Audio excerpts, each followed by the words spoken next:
And now, the thrilling continuation of the SML podcast. If everyone is ready, I guess we could get going. And any questions from anyone? Nope.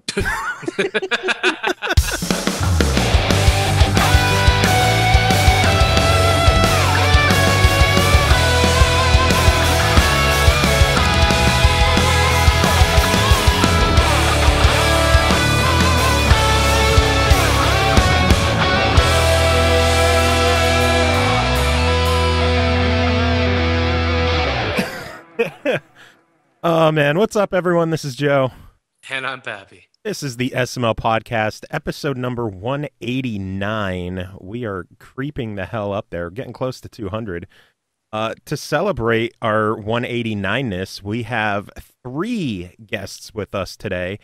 2 of them are returning guests from Harmonix, Criss Burki and Josh Harrison. How are you 2 doing?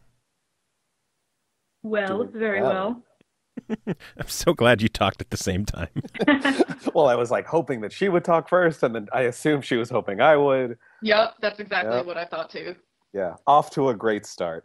That's how it should be. That's how it should be.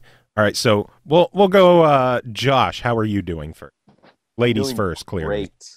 I am. I'm doing really well. It's a beautiful Boston night. What? No, it's not. What are you talking about? There's kind of. not a single couch fire in sight. This is the nicest Boston night we've had in months. I don't see a single rat. I'm doing great. That's true. They're all still frozen.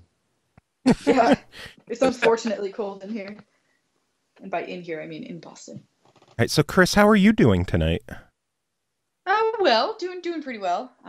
Just trying to keep warm more than anything else. What is the weather over there right now? It's been like consistent 40s and very cold and rainy, and like I know that there's a lot of people up in the north that will be like, "Oh man, 40s is like summer for us." But it's just like really dreary and very windy and just not fun. It was 92 yesterday and it was 91 today. That is such a shame. I will trade you guys in a heartbeat because in about a month it's going to be 120 degrees for the rest of the summer. Welcome to summer. Yeah, welcome to Vegas. Die. I think it's mid-50s here, and I have the window open and cat staring out the window laying on the desk, so... I turned my AC off for this, and hopefully it won't melt my record collection before we're done recording. Nice. So, Criss and Josh, you didn't come alone. You actually brought some new blood to the SML podcast, marking the 10th person from Harmonix to join our dumb little show. Tom Bender, how are you doing? I'm doing great. Thank you very much. Would you like to introduce yourself to our listeners? My name is Tom. I'm the product manager for Rock Band DLC, so I help manage all of the music you guys love to play through the sort of content pipeline and out into the game. Nice. So does that mean I can just request songs directly to you? Yep, I snap my fingers and about 6 to 12 weeks later it appears in the game. Well, I will be sending you an email later. I have been bombing Harmonix with requests to the point where I can no longer request this specific song. The website just does not take it anymore. I want Chevelle's The Clincher in this game so fucking bad. Well, speaking of music, our guests last week were nice enough to clue me in on some excellent music that they listened to. So what do you think the possibility of getting a 39-minute sludge metal track into Rock Band? I'd say like 99%. I mean, I'm not Tom Bender, so I can't confirm, but... That sounds confirmed to me. Yeah. We'll make sure that's on the, PAX Prime demo build, so... everyone only gets one song. Oh, hey, exactly. I found one. Yeah, so I never thought I'd like a song called "The Earth Wants Us Dead," but after 3 solid listens, which only takes 2 hours and 50 minutes, Only. pretty good song. I forgot about that discussion last week. I bookmarked that album. Oh my lord. Did you say it was sludge metal? Is that how you refer to it? Yeah, that's the only way I can put it. The band is called Sea of Bones. Okay, that sounds pretty Sludge metal. Yeah. Yeah, that's. I'm sure I've offended somebody out there by how dare you call them sludge metal? They're obviously, navel-gazing, introspective, heavy metal harmonics. That's not sludge metal. That's sludge gothic metal. You have to get it right. These subgenres aren't there just to look pretty. It's a 40-minute song. I mean, I don't know what else you got to call it when you have a 15-minute interlude of just like drums and some bass droning. I don't know what else to call it. I want to find a song with a 15-minute drum solo in it, just so I could watch the countdown timer in Rock Band 4 for the guitar part. It just like hits 4 digits for time. I'm gonna go to the bathroom. I'll be back. Although, I don't mind those because I know I can get one more sip of my drink before things kick off, or I can pretend to know the lyrics. Also an option. I have to say that countdown timer is one of my favorite additions to Rock Band 4, and it's such a simple thing. Was that not in previous Rock Bands? I feel like it was. No. I might be making that up. Okay, No. I'm making that up. Yep. I really honestly feel that Joe might know more about Rock Band than anyone else here. I wouldn't go that far, but... Right. I mean, I didn't see the design spec for that feature, but being able to squeeze one more drink in before your part starts is, I'm sure, a strong motivation. Very true. Very true. So, the guitar breaks, you're like, man, do I have enough time to unscrew the water bottle cap, pick it up, drink, put the cap back on, or am I going to have to rush this and just leave the cap off and risk the cats knocking the bottle over? That's why I put everything in one of those sports bottles with the little, sippy nozzle. There is one community member that does vocals, and he'll do things during the breaks and vocals, and I can't remember which song it was. His name is Bill TV Show. That's his handle, not his legal name. And there's apparently one song that has a huge gap, and he filmed a YouTube video of him doing the beginning part of the song, leaving his house, running to the store, grabbing a drink from the corner store, and coming back and full comboing the rest of the song. That's ridiculous. That's amazing. Yeah. Oh, that is magical. Oh my God, I want to see that video. You have to get us that video now. I'll have to find it, yeah. My Lord. What did you say the guy's name was? Bill TV? Bill TV Show is the name. Bill TV Show. Yeah. Mm-hmm. Boom. I like to play with a Camelback on so that I can just stay hydrated at all times. It gets pretty intense. Oh my God. Yeah, if you're a drummer, you'll need that. Keep hydrated. I'm sad that Criss isn't here. We have another co-host, Criss, who always seems to miss when Harmonix is on, which is hilarious. He missed last time too, right? Yeah. There's so many questions. Actually, Pappy missed last time too. Well, Pappy's a bad person. He is. That's why once you hit episode 200, you're celebrating by terminating him. Yes. Both in the show and the real world. I am actually going to fly out to Vegas and set you on fire. Yeah, because it's not hot enough out here. See, that's the trick. I don't have to actually fly out there. You will just spontaneously combust due to the heat. Yeah, so my air conditioning decided that it only works on high now. So that's cool. It's better than it only working on low. That's true. My main worry is how much longer will I have any air conditioning before I get to go drop money. Yeah, that's fair. Good times. God, I'm so sad. So there's been some fun news with Rock Band coming out recently. Why don't you fill us in on the big news that came out during PAX East? So we announced DLC with Lamb of God, Weezer, and the Romantics. I assume that must be what you're talking about. Clearly. And it actually does lead to one of the questions I have in an email. True's Clues says, hello, if you're interviewing Harmonix, I have a few cues, and you could pick and choose, or ignore, or do whatever, which clearly means I'm going to read them all. Why not offer an explicit version of a song in the store? Is it against store policy to sell explicit songs? Speaking specifically to Redneck by Lamb of God, where an explicit line is a big part of the chorus. I mean, it's a T-rated game, so I think it's just something where we want to make it something that kind of fits that rating. Like, regardless of the whole, like, you know, ESRB doesn't need to rate online downloads thing. It's still something that we want families to be able to play. And if we had some songs that were littered with F-bombs that you could download from the store, I don't know that that would really kind of fit that whole family game mentality. Have you considered offering two versions, an explicit and a clean? I don't know the answer to that. Bender? This is something that I just talked about recently, actually. Sort of, you know, where the decision stems from. Josh pretty much nailed it as far as our, you know, desire to be more inclusive and allow, you know, people of all ages to play. I think, given the amount of content we produce, offering multiple versions might make things even messier.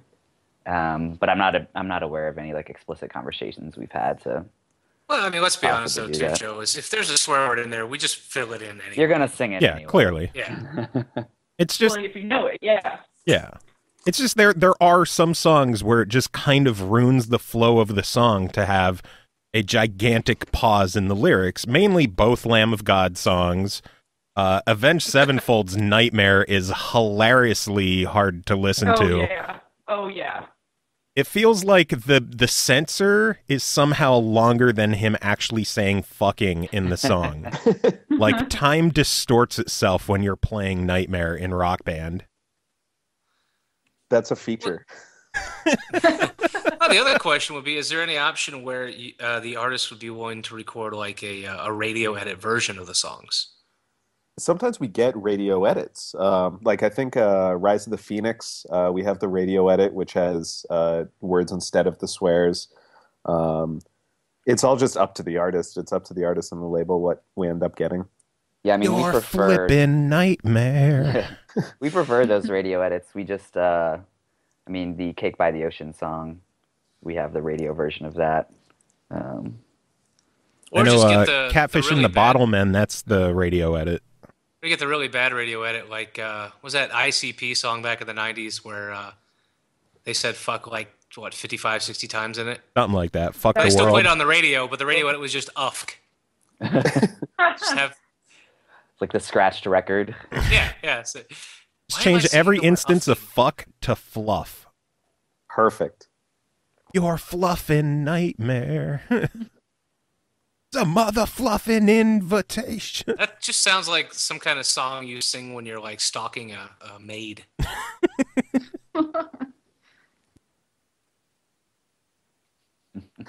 Well, that got creepy. This got dark.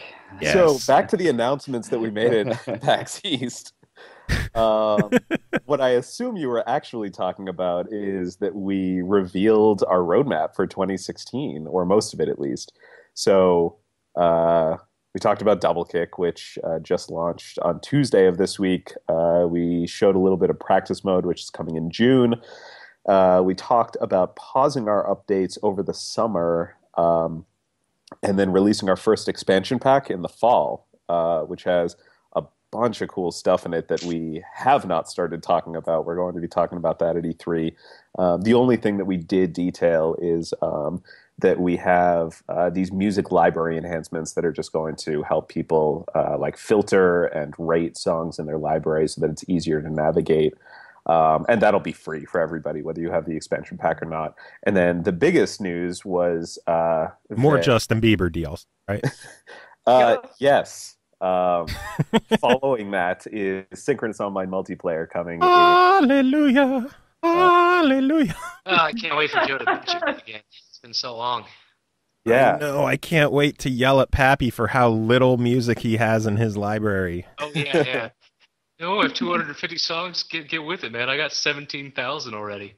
And the worst part is, like, he bought so many Rock Band Network songs, and now those are all gone too. They sigh. Strangely enough. I'm okay with the number of songs I have. Nice. Weird, huh? I'm not. Every time I want to pick a song, it's like, oh man, you don't have this? No. You don't have this? No. You don't have this? No. Let's be honest here though. I've always been willing if you give me a couple of songs to drop $10 a week to get people. But I'm just not going to drop $500 to catch up to you. Right. So that's actually one of the things that we talked about. Like, we are pretty light on details for online right now, and part of that is just because we haven't really, dove too deep into the design of it yet. But one thing that we really want to fix are, those problems of people not having match DLC and ways to kind of make that easier, so it doesn't necessarily have to be scrolling through an entire list of songs that are all just grayed out. Yeah, that was my life in Rock Band 3, playing online. Yeah. Yeah. How many songs did you have, Joe? At the end of Rock Band 3, I was near the limit, the 2950 limit. I had, I think, 2,800 songs. Yeah. Wow. So I feel that you'd be scrolling no matter who you played with. Right. Yep. Yeah, even with all the missing songs, the pulled songs, the issues with stuff like the Doors and Snoop Dogg and the Roadrunner Records pack, Rock Band Network, I think I'm back over 2,000 songs on Rock Band 4. Jesus. All right, so what I'm going to do, Joe, if bless you, if they put up a way where it matches so that it only shows the songs everyone has, I'm going to delete all but 3 songs in my life. All right, I'm gonna have like one Queen song, one Justin Bieber track, and then something country. You're gonna have your Miley pack. And I'll save my favorite song from the Miley pack. You have to make sure that you keep Centuries in there. Centuries and Rick Astley, obviously. Never gonna. It's like the resident song. Like, it's Harmonix's theme song. See, I actually I use Rock Band primarily right now. I only play the drums. I actually use it as a supplement for my workouts. Like, I'll go to the gym, I'll come home, and I'll do an hour of drums. So I'm very specific right now because I'm not that good. So I tend to play 3 to 5 star on hard. So I don't touch. Fall Out Boy, for whatever reason, only has 0 or like 5 Yeah. on drums. Yeah. The drums on Centuries are like one of the easiest ones in the whole disc. Yeah. I played through it once just to play the song, and I was like, well, that was a song. Yeah. Now, I did find a design flaw, however, in the drum kits. I'd like to bring to your guys' attention. Okay. I finally decided to try Expert, which was a terrible, terrible decision on my part.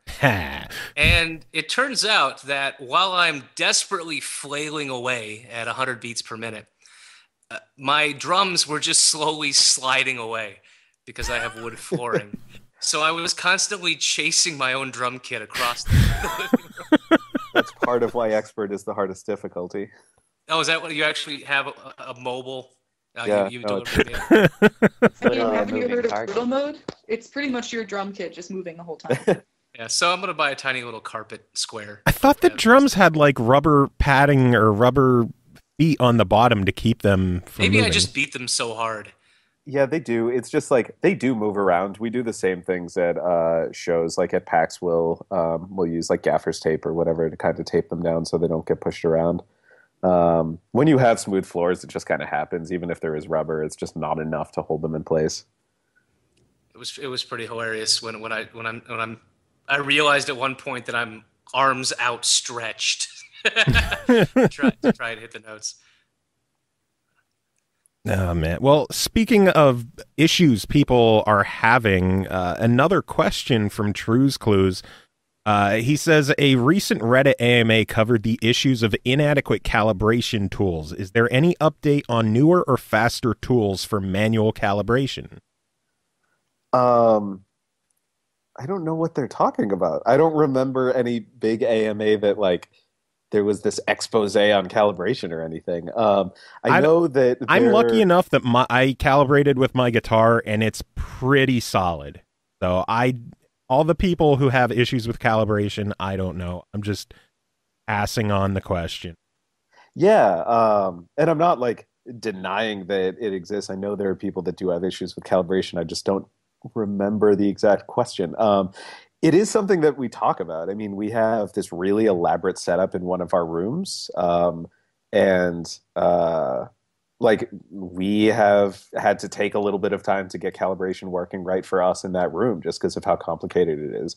There is one community member that has a setup that needs like over 300 milliseconds of for calibration, and that's like, you know, creeping up on half a second, which is a huge delay.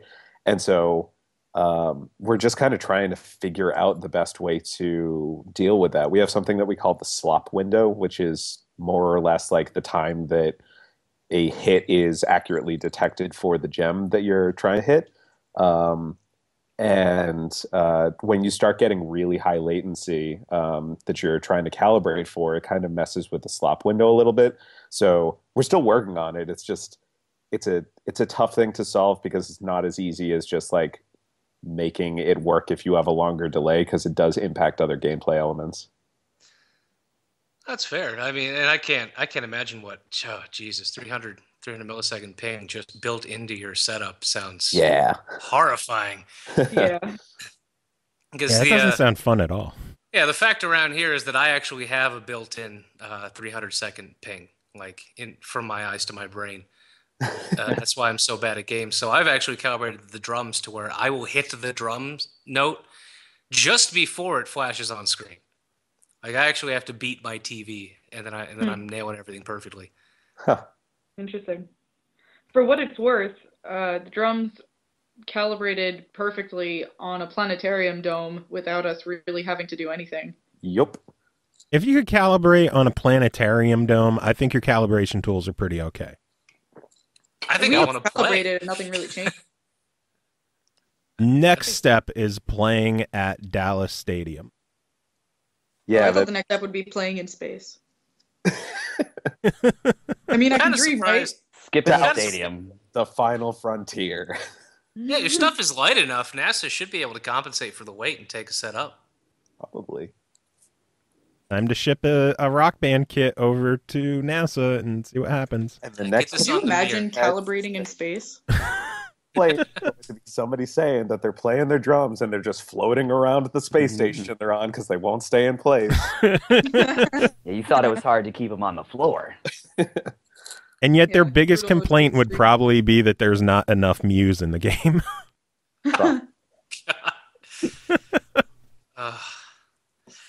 My biggest complaint, actually the best motivator for me buying new music is that when I play on random mode, because all of the Green Day shifted over, that's like a third of my damn catalog. So I have to buy new music so that I don't play as much Green Day. You got to water down the Green Day, yeah. There you go, Pappy. Even Harmonix is telling you to buy more songs. Yeah, the suggestion is never to delete what you have. It's just get more. Yes. Get more. So Joe, actually, I'm curious if when you came to Rock Band 4, did you just like unapologetically download your entire library, or did you go through? Okay, everything. I know there's a few that I was like, I don't need to play this anymore. Everything that I have waiting in the wings, but not on my hard drive. I've told this story on the show before that at MagFest, one of the conventions in Virginia, I used to bring my console to their game room so that people could play Rock Band on my 360s. I had so many friggin' songs. And the one time they actually connected my console online and bought music that I didn't know about, including every Nickelback song. They're sitting on my Rock Band 4 console. Their fault. Yeah, Did we talk about this before? Yes. I may have like played on your Rock Band kit years ago. Did we talk about this last time? I don't know. Were you at MagFest? I used to be at MagFest a lot. I went from like 2009 to 2012 or something like that. I haven't been since. You were there for the Hilton years? Yeah, so there's a picture of me playing Rock Band with a bunch of friends, and we all dressed up and went downstairs to play Rock Band. It was the last year that it was at the Hilton. You most likely played on my console. If It you probably played wasn't on my the instruments, Xbox. though. Yeah, but if you played on the Xbox, you were using Joe's console, probably. Huh. Yeah. Yeah, it was in the big arcade room. Yeah. Yeah. Because I brought my system down there so many times, but now that their game room is so huge, they really don't need my system since they have like I think this past year they had 2 Rock Band setups, one with official DLC and one was nothing but custom. Huh. Which is insane that the custom community has gotten so gigantic for Rock Band. I know technically you guys can't talk about the custom stuff, but I love the customs. I'll just say the only customs thing I want to enjoy talking about is at MagFest 8.5. God, Potato, why are you on my shoulder? 8.5, I set everything up, and the one guy who was working MagFest wanted to play a quick song before he had to start his shift, and I played the song Crystal Flash by game remixer known as Vert, also a composer known as Jake Kaufman, and I just started the song and walked away, and I laughed from afar the other side of the room as he sat there for 23 minutes playing the song. Almost got to 39 minutes. I was gonna say, is that sludge metal? Or... It is a remix of the entire Super Metroid soundtrack. Nice. Start to finish, the entire game. I don't think Vert knows how to do anything under like 120 BPM. But yeah, the fact that someone took the time to chart that as a custom made my day. It was hilarious. And I made to watch someone, or I got to watch someone forced into playing the entire song. And then he was late for a shift, and I went to talk to the girl who was running the game room, and I was like, don't be mad at him. It was my idea, but just watch him sweat for the next 20 minutes. That is the joy that your game can bring to people. Well, we love bringing people joy. And making people late. Yes. Both of those things. So speaking of joy that you are bringing to us, you mentioned an expansion is coming this fall. What kind of details are there about the expansion right? The ones that I gave you already. I can tell you 2 things. 1, there's an expansion pack, and 2, it's coming. It is paid, correct? Yes. Mm-hmm. Is the online paid? Yes. So basically, the expansion pack is going to give you another like 9-ish months of updates for free. Free-ish because you're paying for the expansion pack, similar to what happened when you bought Rock Band 4. So like all of these updates that we're giving you for free through June for practice mode, we want to give like a similar amount of content included with the expansion. So updates will include online and a bunch of other stuff that will continue into 2017. Do you guys have any kind of pricing in mind? Is it going to be I know you can't give any specifics, but are you looking more in line of a full price expansion or like kind of like the track pack pricing style expansion? I mean, it's all I can say is that it feels fair. Like looking at the amount of content that we're giving away, it feels fair. We're, kind of kicking around prices. We have something that we feel pretty good about, which we're going to talk about at E3 along with everything else. But like looking at what the huge features are that are like going to be coming on the date with the expansion pack, knowing that online's coming and like knowing that we have features coming in 2017, it feels like a really fair price. All right. I just look forward to you guys confirming fuel at E3. Keep dreaming, Pappy. Make sure to send rockband.com/request, right? Is that the... Yes, I don't even need to say it. Thank you. It's because we've harassed you long enough on this show. Doing it for you. That's where to send. That's where I've tried to send my Chevelle requests. Yeah, I mean, on the plus side, I haven't sent so many that I'm blocked. So I'm still good. I'm not blocked. I could still send new song requests. I just can no longer request Chevelle's The Clincher. I find hilarious. I honestly don't know why that would be. I didn't think that we... Like, Bender, we don't have anything in place to like restrict individual requests, do we? Nope. No, it's Like- something to just. I think Just it's you. machine learning. It knows. Yeah, it's specifically in place to restrict Joe's requests. All you have It's to do is probably just your machine saying, "Hey, you're acting like a robot, so stop it." Exactly. that just means you have to release Chevelle's The Clincher. I know I've said this before on the show, but that song is basically the reason I bought Guitar Hero Live, and it was the biggest mistake I made. God, I don't want to relive your Guitar Hero days, Joe. I just want to play Chevelle, more Chevelle in Rock Band. I just can't believe that you bought Guitar Hero Live with all the stuff you had to say about it.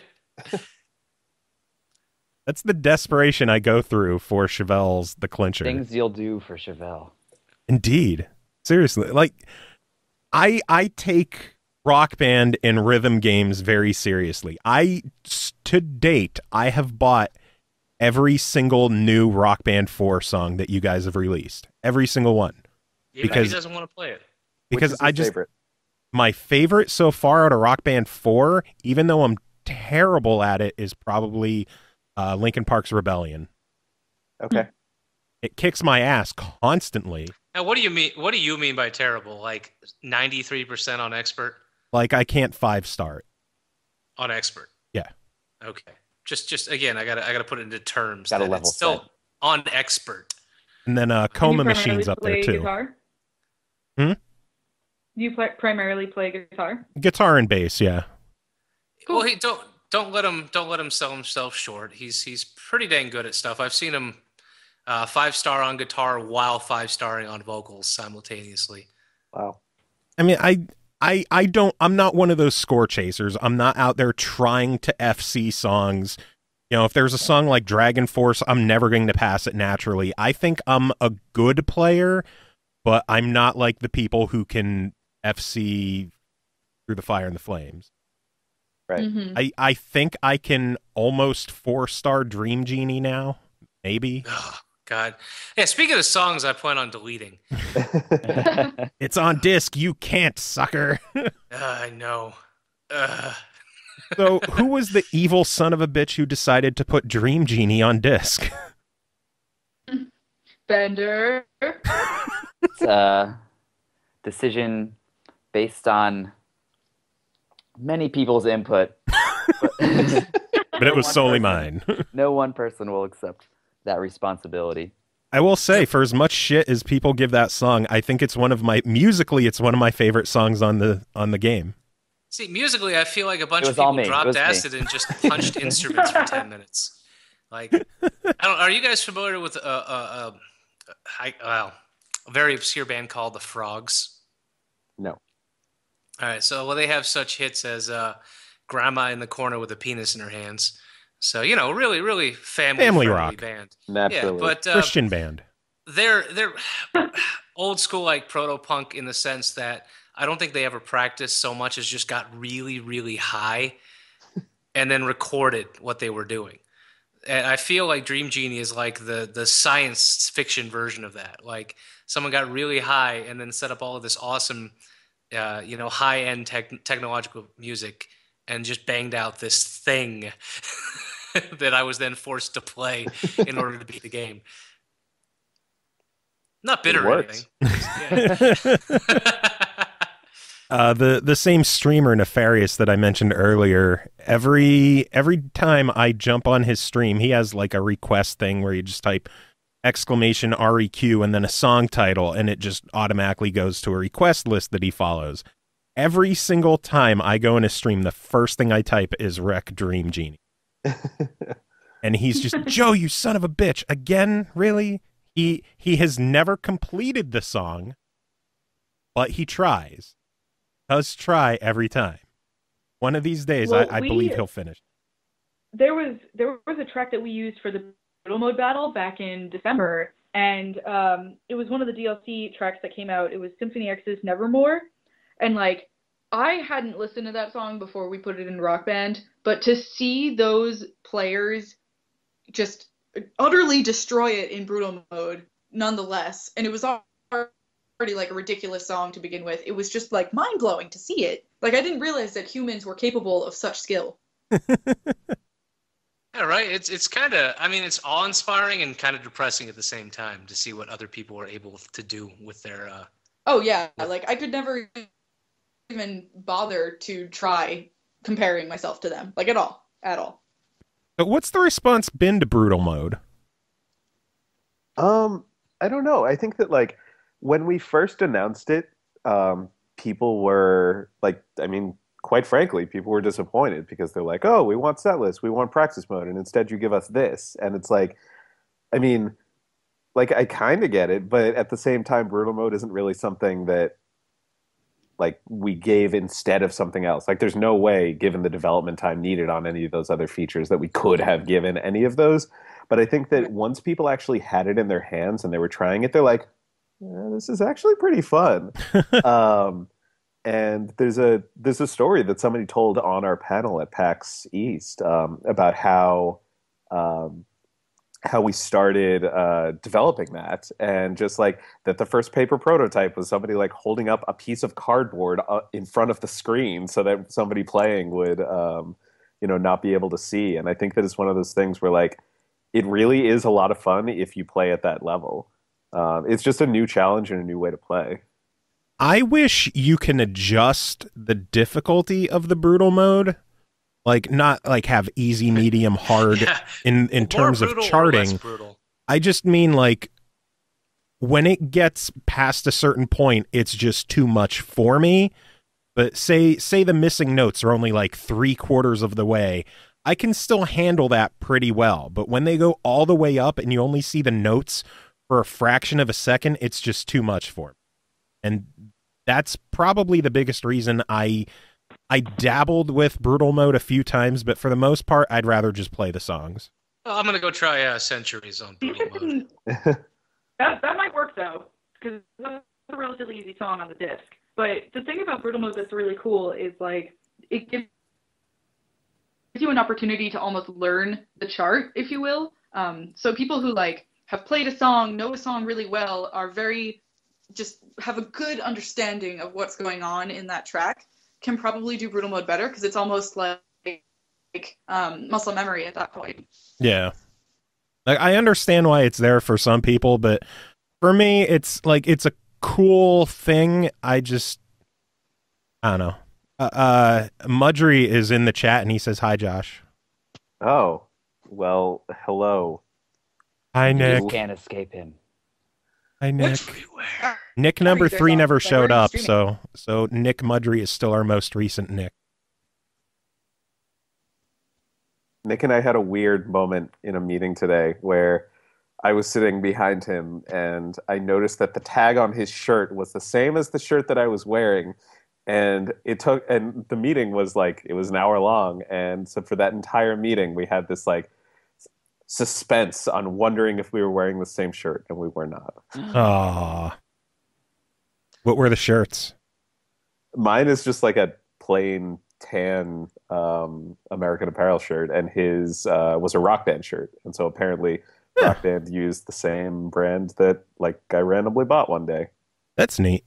Yeah. I was kind of really hoping interesting, riveting story for your listeners. I was on the edge of my seat the whole time.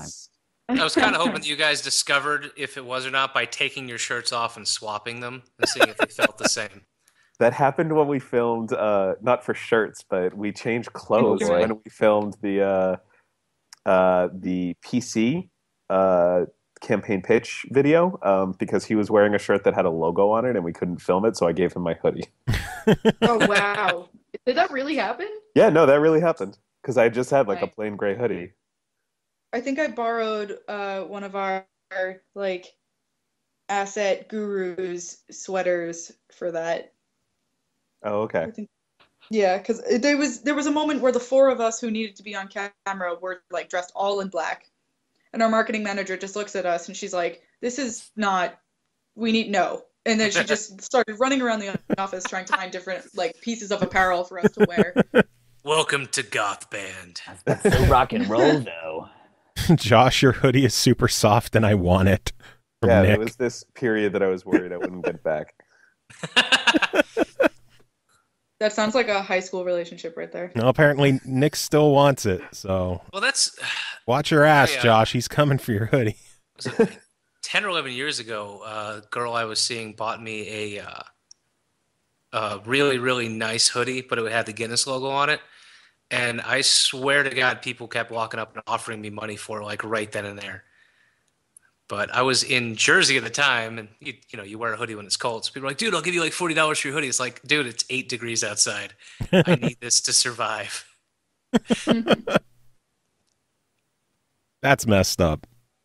No, messed up is, and you all have approval to laugh because this doesn't bother me. When I started going to Alcoholics Anonymous, I was trying to find a group I liked in the area, and without thinking, I went to my first meeting at a local one wearing that Guinness hoodie. Oh. You're a dick. Yes, and it wasn't until I left that I even realized. I was just, oh, shit. I just went to an AA meeting rocking a Guinness hoodie for an hour and a half. You're such an asshole. I didn't even think about it. I'm like, it's cold. I need a hoodie. Oh, have I never heard that before? Oh, Nick is getting off his train and he's going to Applebee's. It was good train listening. Well, enjoy your mozzarella sticks, Nick. Damn it. Thanks for checking out the stream.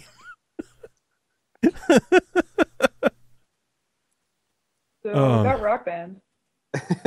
When is the mozzarella stick song coming to Rock Band? Never. Never, ever. Damn. Has Nick tried getting it in the game? I don't know. No Nick comment. doesn't work on Rock Band right now, so we can thank our stars about that one. All right, so we're just going to assume that he tried so hard that you guys had to move him to a different department. Yeah, they wouldn't let us fire him because of his mozzarella sticks, so we had to take other action.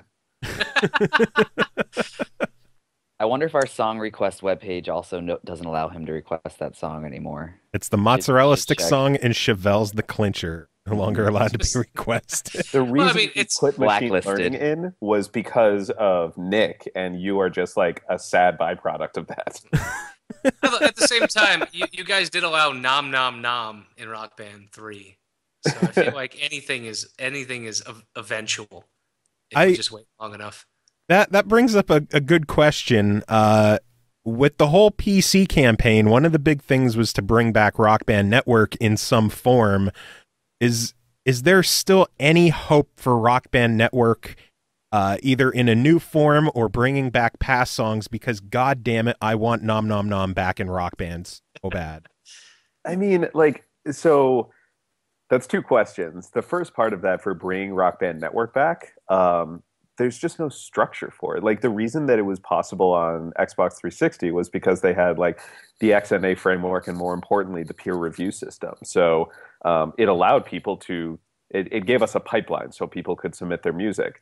As of right now, that doesn't exist on Xbox One, and it never existed on Sony's platform. So if we wanted to bring that back, it would literally be you submit your content to us, and then we have to be the ones that deal with it and upload all the metadata. And it's as Bender said, it's a ton of work, even just managing the DLC releases that we do have, let alone, extra hundreds of releases through Rock Band Network. So it would have to be popular and money sense enough for you to be able to hire on more people just to deal with that. Yeah, but even so, I think that when you open it up to everybody, if there isn't a pipeline or a structure in place that enables you to do that without needing to do it manually, it's just not something that's possible. The reason that it would have worked on PC is because of Steam Workshop, which is it's built for stuff like that. But unless Xbox brings back peer review or there is something else that is similar for either them or Sony, it's just not going to happen. Have you guys ever considered, I know you've worked with some of the Rock Band Network charting groups when you started DLC back up with Rock Band 3. Have you ever considered having 2 or 3 of those charting organizations maybe form some kind of an alliance and head up an independent charting group that they would handle basically all the contractual stuff that they did with Rock Band Network, and they would handle the reviews internally and with volunteers, and once it meets a certain threshold, they then give the song to you to potentially publish, or like you give the final verdict or push it through or say it's not ready? Publishing that has all the barriers, though. Like, seeing what our DLC team, and this is something that Bender can talk more about, but like the amount of work that goes into getting 3 DLC songs up on the store is monumental compared to what you would imagine it to be. Just legally, I imagine it's a nightmare. I don't even think just legally. Bender, you should probably talk about this. Right. It's funny, all those things you just talked about, having, other people do the charting and the authoring and taking care of all that stuff. As long as it took you to list off all that work, that's like a small fraction of what actually needs to happen to get a song onto the store. And I think that's really, to Josh's point about not having the pipeline in place, it's not necessarily like even our authoring tools or the music or having people that are eager to review those sorts of things. It's getting it from our hands onto the store where any player can turn on their console and get it is the challenging part. And isn't just us, that's people from Microsoft and Sony and any other platform that have to touch that. So what you're saying is we need to verbally harass Microsoft. I would never say that, no. I was going to say, given the success that you guys have had in the past with Microsoft and the XNA platform, have you guys had any sit-down conversations with Microsoft to see if they would be able to support a Rock Band Network-like infrastructure again with peer review and just that whole XNA-like situation, or even have conversations with Sony about doing it, despite the fact I'm an Xbox guy and I would hate to see Sony get something better? Shit, I'll even say, Joe, it probably was something like that, though. I'm assuming Microsoft would need more than just one game for a reason. Clearly. I mean, the whole Xbox indie platform was built on that XNA infrastructure, but has there been any chats with Microsoft about a similar feature being implemented on the Xbox One? I honestly don't know the answer to that. Yeah, I'm not explicitly aware of any conversations like that. I will say, like, one thing that's cool, is just how the landscape has changed since we started Rock Band Network. And now just, the idea of DLC and additional content for games and things like that is not as foreign as it once was. So that stuff has progressed a lot, and who knows where it'll go. But I don't know that we've had any conversations or plans with either party to explicitly have something like that in the works. Is there at least our hope? development team is already so focused on other features right now too. And I'm not saying that it's not possible and they're not capable of doing it, because they're completely competent people. It's more just we're like chocked full with all the stuff that is coming this year. Hell, I mean, I'm not complaining about what you guys are giving us. That's for dang sure. We're just greedy. I just want Nom Nom back. Nom Nom and Chevelle's the clincher. Yeah. And then once you get those, you'll want something else, Joe. Of course I will. I'm a human. I have needs and desires. That's totally fair. Is there still any kind of chance of Rock Band Network songs that were already available on the 360 and the PS3 to come back on the PS4 and Xbox One? That's definitely something we've talked about and are thinking about the best way to possibly make that happen. I mean, granted, I know all, 2,000 or how many songs were on there? 3,000? Yep, getting up there. I know there was a ridiculous number of songs were available on Rock Band Network. I know not all of them would eventually make it over, but some of the heavy hitters like Seether, A Day to Remember, Taproot, Perry Grips, Nom Nom Nom. Could we still the really big ones, Could we still possibly see the bigger songs make their way to the newer consoles? Yeah, I don't think there's anything stopping any song that was already on the Rock Band Network from making its way over. We just have to sort of start fresh and do it outside of the Rock Band Network framework. So it's definitely a possibility. Would that be as like an entitlements thing, or would it also be available for new purchases?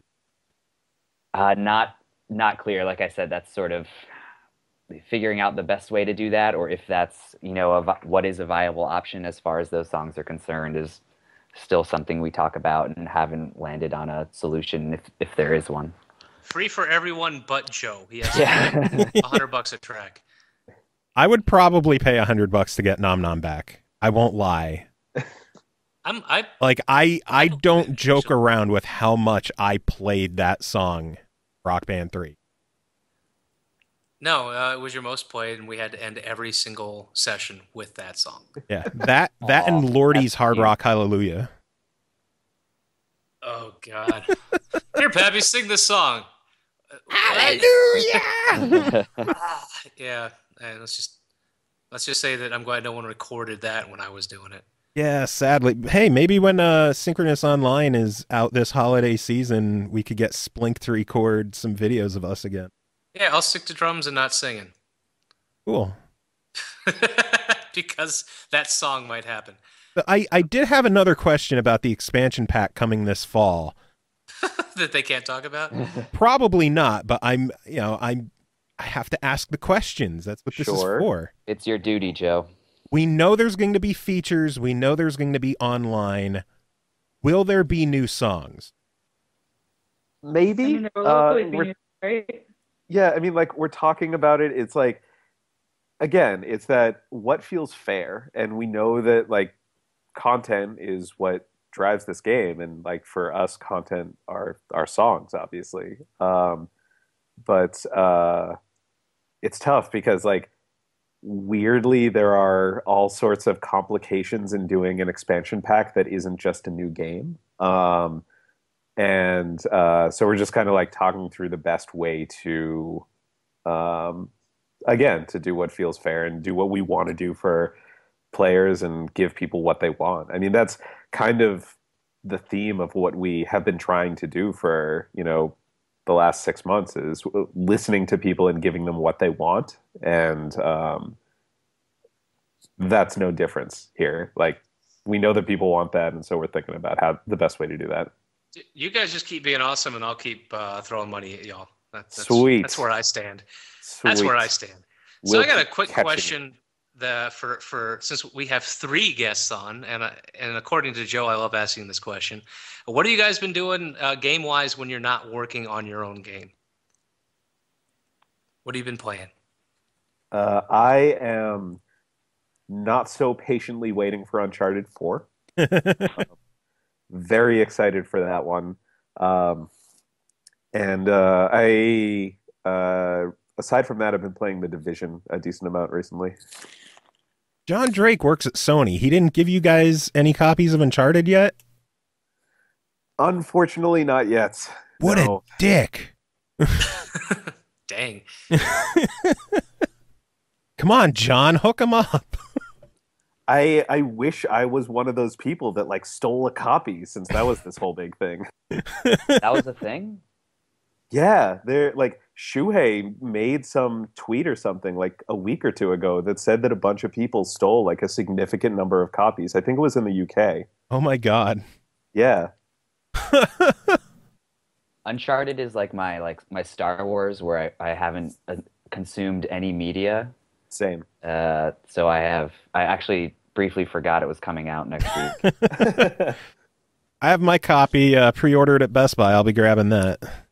So when I was at Amazon before I came to Harmonix, Sony was in town, and they're like, it's a business meeting, and but they still like to show off the game, and they're like, oh, we're giving you guys a treat. We're going to show you this cutscene that like none of the public has seen. And I'm like, no, please don't. I don't want to see this. So I ended up like closing my eyes and plugging my ears for the entire time, and then everybody was like, wow, that was awesome. And I was like, yeah, it's pretty good. Thanks, guys. I couldn't tell if the cutscene was good. There was some dickhead in the back just going, la la la la la la la, with his hands in his head the whole time. I'm trying to think if there's anything I love so much that I don't want any media consumption beforehand. I mean, that is definitely a certain amount of true enjoyment for something that you didn't even want to see a teaser. That's actually so. That wasn't a teaser though. Like, they were showing us a cutscene from the game. It's not. It doesn't matter, Josh. Even if it was a teaser, he would have done the same thing. I would have, and it's weird. I actually do that with a lot of things. Like if I go to the movies and there's a trailer for a movie I really want to see, like I'll close my eyes. I won't watch it. I just get angry.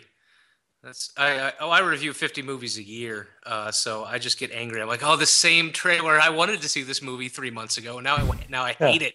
I hate it. I can't wait for Independence Day to come out because I have been watching that trailer since October. I think the only media that I've ever kind of blacked myself out on before it released was Rock Band 4, and it was because I didn't get into the Rock Band Road Crew. Yeah. And apparently Allie said that she never even saw my entry, or else I probably would have made it. But I didn't make it in, and it just hurt me. It physically hurt me so much to watch all these people talk about how good the game was and how much fun it is. And oh my God, look at my full band kit, and I'm playing this game a week or 2 weeks early. I had to like delete everything off of Twitter. I unfollowed all my friends on Twitter, Facebook, on Xbox who had the game early. I couldn't. It hurt me to see other people enjoying the game when deep down inside I wanted it so bad. There was a really low bar for becoming a Rock Band Road Crew member, and you just didn't make it. I still don't know what happened that she didn't see my entry, but oh well. It's because 47 Joe Camises all applied. Oh God, probably. It was the same machine learning. Yeah. Wait, yeah, this is the guy that's been requesting that Chevelle song. This son of a bitch again. Yeah, I don't know. I thought I had a solid video for it. Oh well. I have the game now. I love the game now. You guys still do my show. So I'm actually curious about what Bender and Chris's answers are to that question. Bender, So for playing. I've been playing a lot of Ratchet and Clank.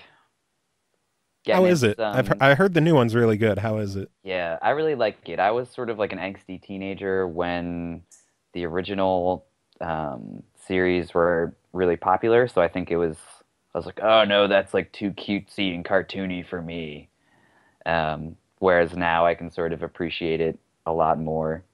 And also the other game I'm playing is like Dark Souls 3, so it's like shocking. Yeah, there it is, Dark Souls. When I want to bang my head against the coffee table, I'm like, oh, I'll just play this, fun-loving Ratchet and Clank and, go blow up a bunch of these whatevers with a million different kinds of weapons. And, not worry about a single thing. New game looks so gorgeous. I think a lot of all these game devs and people in the industry who love Dark Souls, I think that also speaks to the fact that all of you guys love your job. Because when I just want to be intensely frustrated, I just go to work. And then I answer the same question 47 times. So, I don't need Dark Souls. Hey, the Harmonix people answer the same question all the time, too. Where's my exports? Ah, there it is. Hey, I don't play on PlayStation, so I don't care about PlayStation exports. So keep up the good work, guys. I already have mine. Good to hear. Except AC/DC in the 20 song pack, but apparently that's still being worked. It's AC/DC. I could live without the AC/DC pack. I also I'm proud of the fact that I'm at the top of the Harmonix Clash Royale clan. So on my commute, I'm getting in my tower card games. What about you, Criss? What have you been playing? Well, right before this, I was actually playing some Mario Kart 8. So you talk about wanting to bang your head against the wall. Have you ever played it on 200cc? Yeah, that's brutal. It's fucking brutal. Like, it is so bad. And you go into it, you're like, man, I just want to like have a good game and beat these robots, and you just get wiped out. Like, I could barely keep up with them. So that's literally what I have recently been playing. But I also am just a crazy Pokemon nerd and just keep playing Pokemon on my DS forever.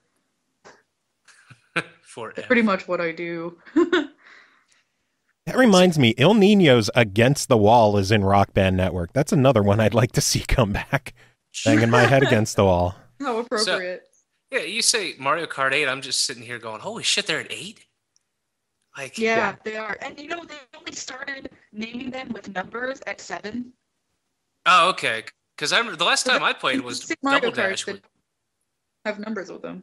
Yeah, Double Joe, Dash which one was Double Dash? 6? Oh, Double Dash was the best Something one. like that. Period. Because that was the last one I ever played. Double Dash was the shit. I would love to see Double Dash come back with online co-op. I think you and I were undefeated, weren't we? Yeah, we wrecked people on Double Dash. I think I could beat you. I don't know. Joe is an amazing driver, and I just have this inherent ability as the passenger to fuck up anybody near us. Like it's the angry old man in me that the moment I see another driver, it's like, nope. And I never missed. So. All right. So here's what we need to do. Chris, Josh, get a couple people at Harmonix, come to MagFest in January. Let's have a party, and then we will get our Double Dash on. Chris, find a partner, Pappy and I against you, and whoever you want at MagFest. We will throw down. I can just verse you guys alone. Oh. Damn. Wow. I think you underestimate me. I like that talk, though, because if you win, I mean, that just, that's just proof that you're better than us. Yeah. I like it. Some people are just really good at video games. I'm really good at being a passenger. I'm good at driving. Pappy's good at being useless.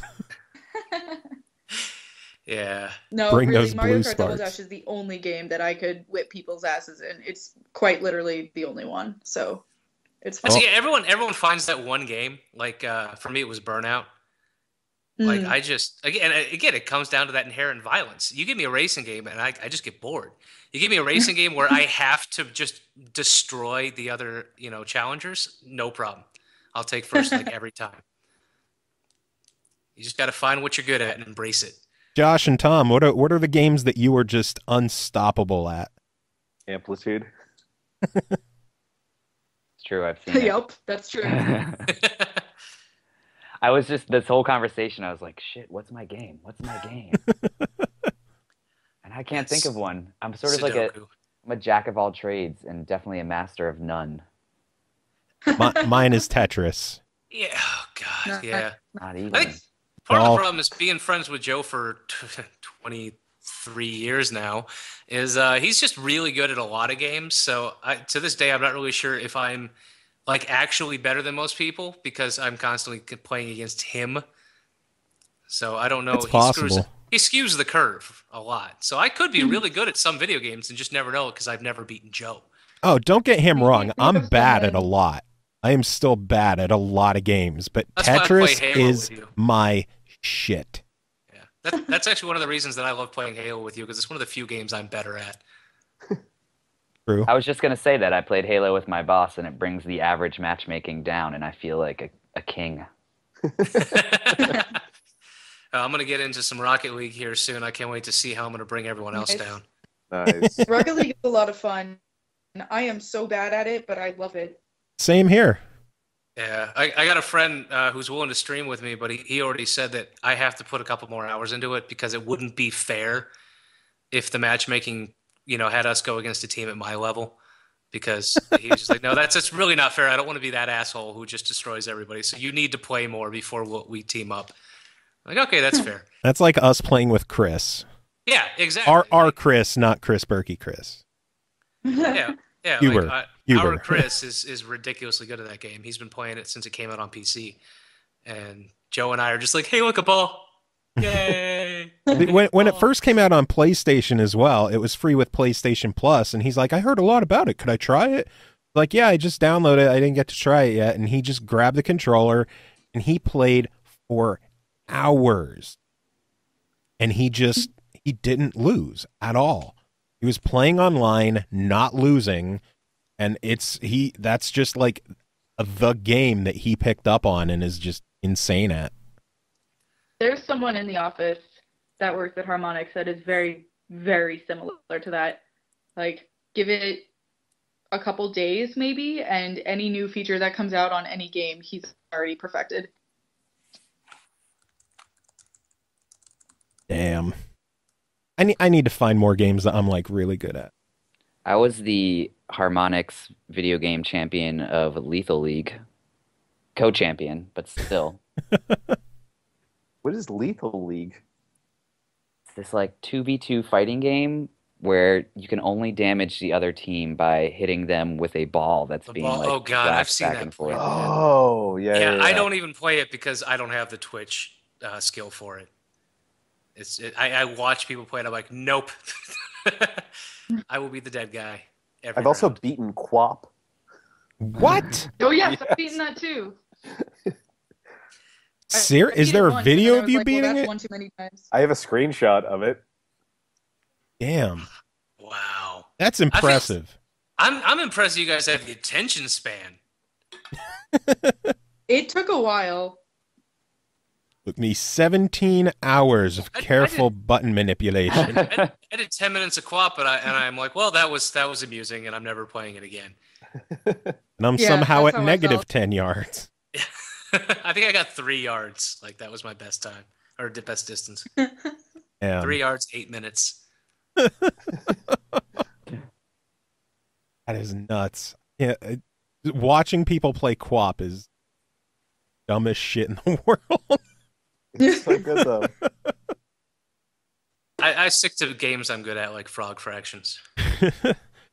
Oh, man. I should ask the final question that True's Clues sent in, since might as well just completely change the subject. He says, as a rock band drummer with the Oculus Rift, what's the chance we get drums in Rock Band VR down the line?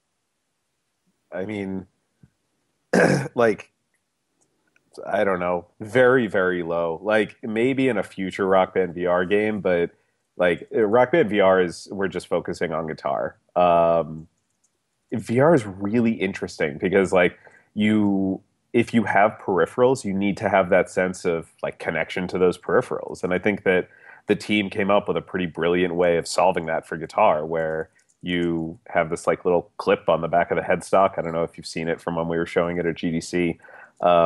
And the Oculus touch controller just kind of sits right in that clip. And so even though the guitar is still talking to the computer via Bluetooth, the touch controller is telling the Oculus camera where the guitar is in space. So if you look down, it's there. And like if you lift it up in front of your face, it'll get lifted up. You can like twist it around, do whatever you want. And it responds exactly as you think it should.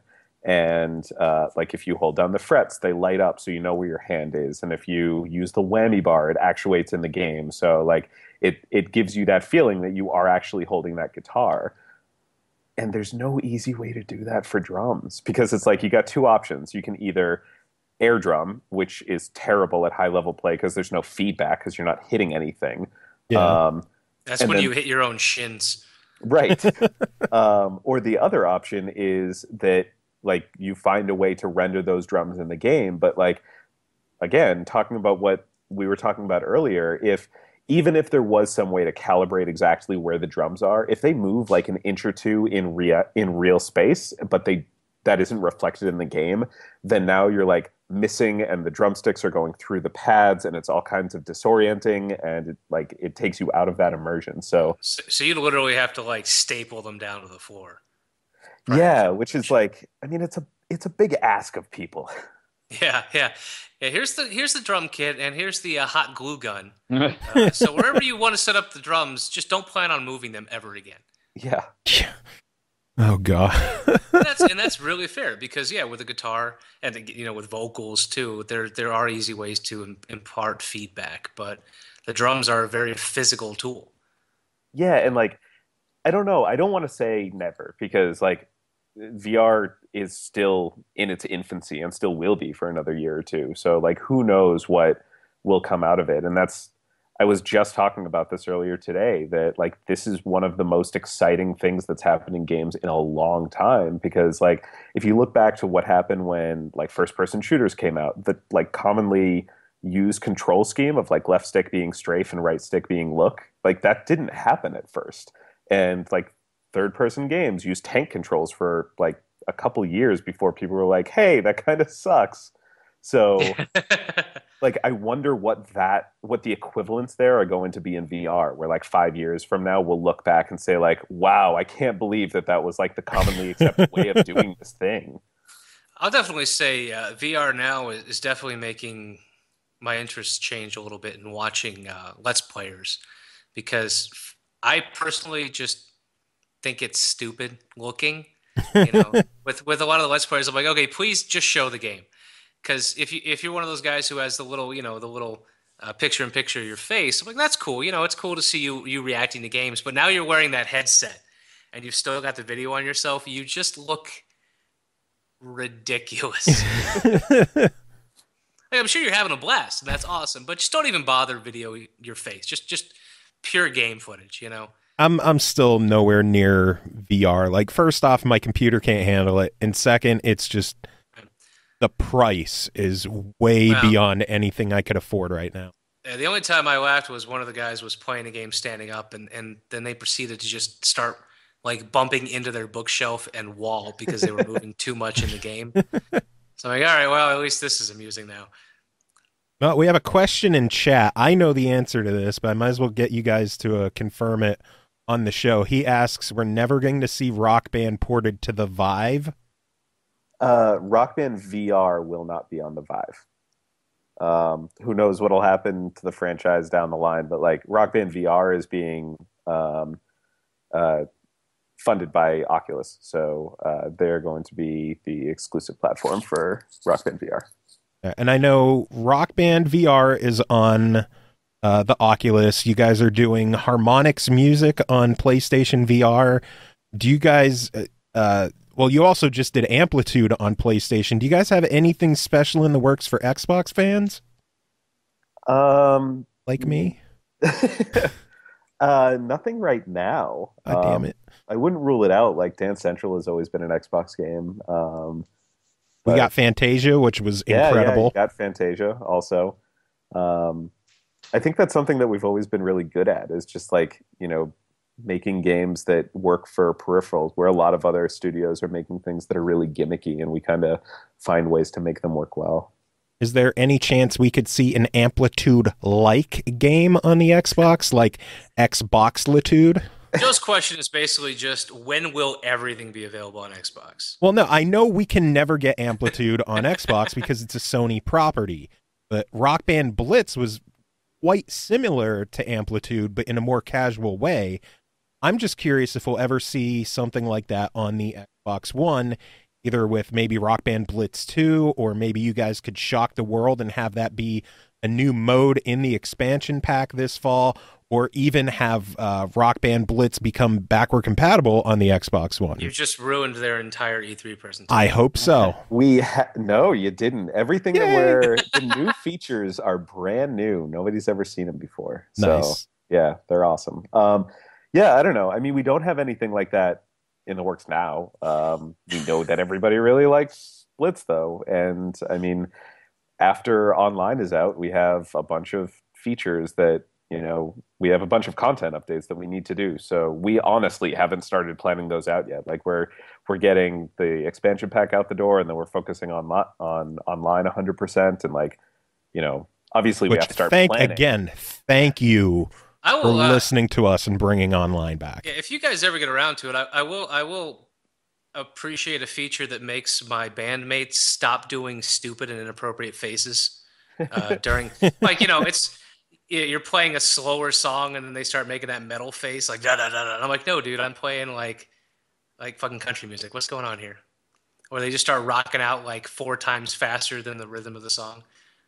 I really feel like every bassist in Rock Band games is just like, how do I put this? Mentally ill? Functionally idiotic.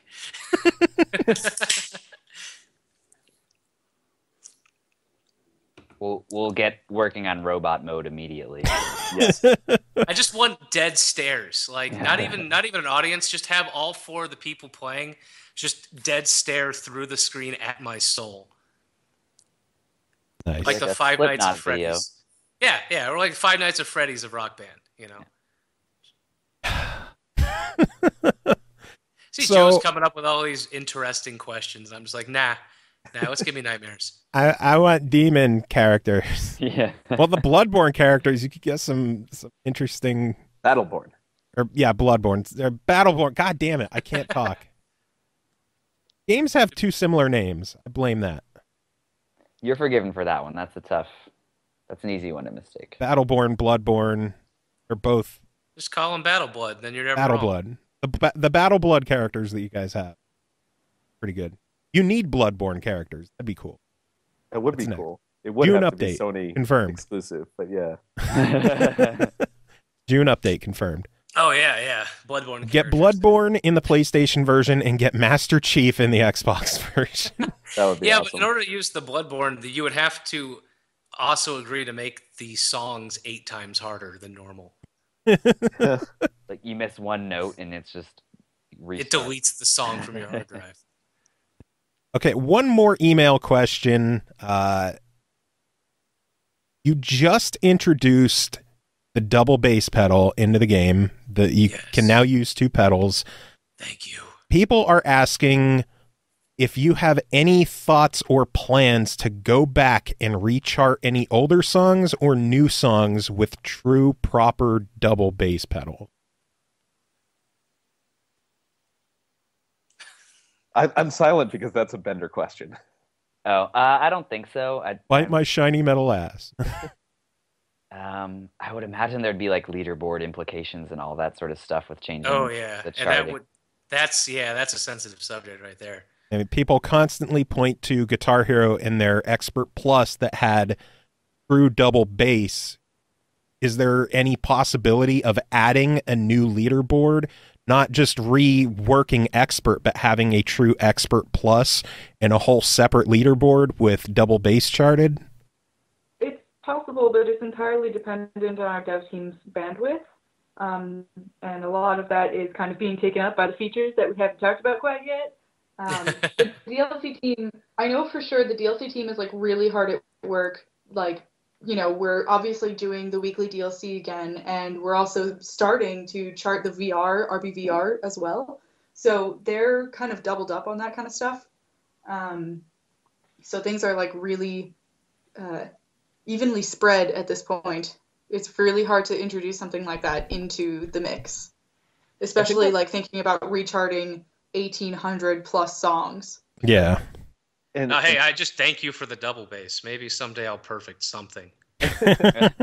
and on top of that, it's like, you know, one of the reasons that we didn't bring like pro guitar and keys back is because it was played by like a fraction of a % of people Yeah. and took a lot of work to chart. And I think that this would be a similar thing where it's like, it's a lot of extra work, especially going back and doing, you know, all the existing catalog and what percentage of people would actually take advantage of that.